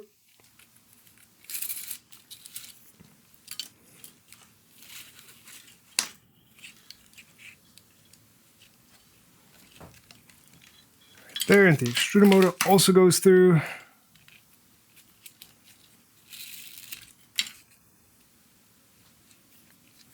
Oh, this is quite the cabling job. I'm sure once it's all done, it's gonna look fantastic, but for now it is like fitting and cramming stuff in there.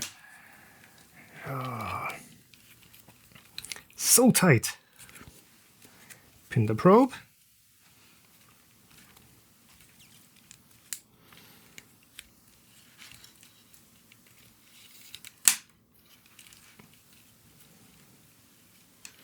And that's the part cooling fan, also goes in the same hole.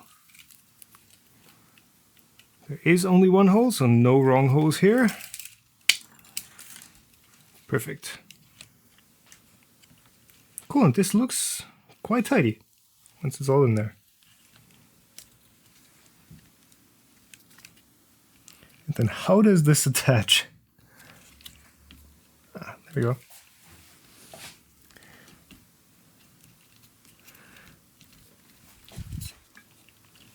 Still doesn't feel... it doesn't feel right. Something does not feel right.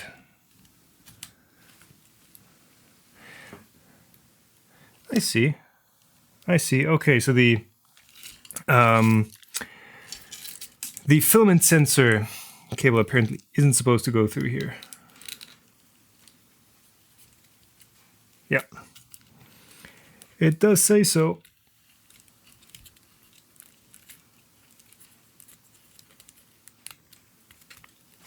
Come on.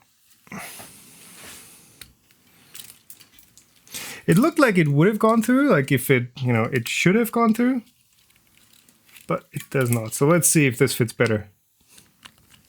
Ah, yes. All nice and flush. Cool. And do I get to screw this down? No. Place the filament sensor through the outlet, so this goes down here. Cool. Cable journaling. What colors are these? Black, white, blue, red. What country is that? With the black in there. Okay, got that. Use 5 M3x10 screws. Just trying to get one on there.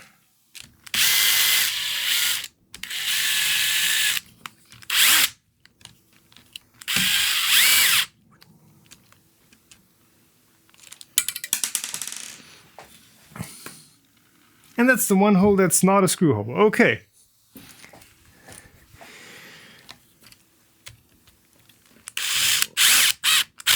Okay. There we go. That's on. That's not coming off. So the center one here is a screw hole.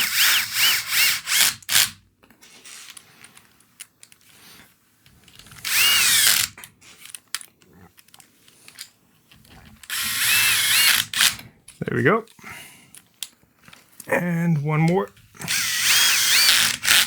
Okay, and now the extruder is actually, yeah. Now that's on, now that's tight. And the wires are ready to get managed. This should stay in there by itself.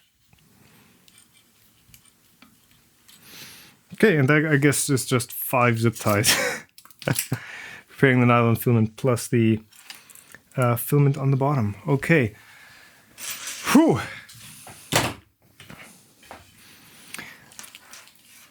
All right. Starting to look like a printer. Whew. All right, guys, but I think that's gonna have to be it for today. I'm getting tired. I'm getting exhausted. I feel myself starting to make mistakes and skipping over steps in the manual. We are well past halfway through. So what we've got left is wiring, electronics, power supply, putting a bed on, and then calibrating and printing. I'm not going to be able to manage that today, so I will come back tomorrow and we will finish this printer tomorrow in another full-on live stream. Yeah, can't do it today. Sorry. So that's going to have to be it for today. As always, thanks everyone for coming in. Thanks for all the tips today. That is much appreciated. Yeah, I was planning on getting this thing done in one go, but it's just too much. I thought experience with the Mark II would make this faster, but it does not. It's still building a full printer. Yeah, tomorrow probably same time. I don't know, maybe not later because then it's gonna get too late again. But yeah, again, thanks everyone for stopping by. Give the stream a thumbs up if you did enjoy it. Obviously, if you're watching this, you're probably subscribed already. If not, you should be. And yeah, if I guess I could point out affiliate links and stuff. If you want to buy a Mark III or a Mark II or Mark II multi-material upgrade, Prusa has finally given out affiliate links. So you can use those to buy one of these guys. If not, then yeah, enjoy your printer. Anyways, how do I save this? Crap. I'm tired, guys. Anyways, thank you for watching. Thank you for stopping by, and I'll see you in the next one. I'll see you tomorrow.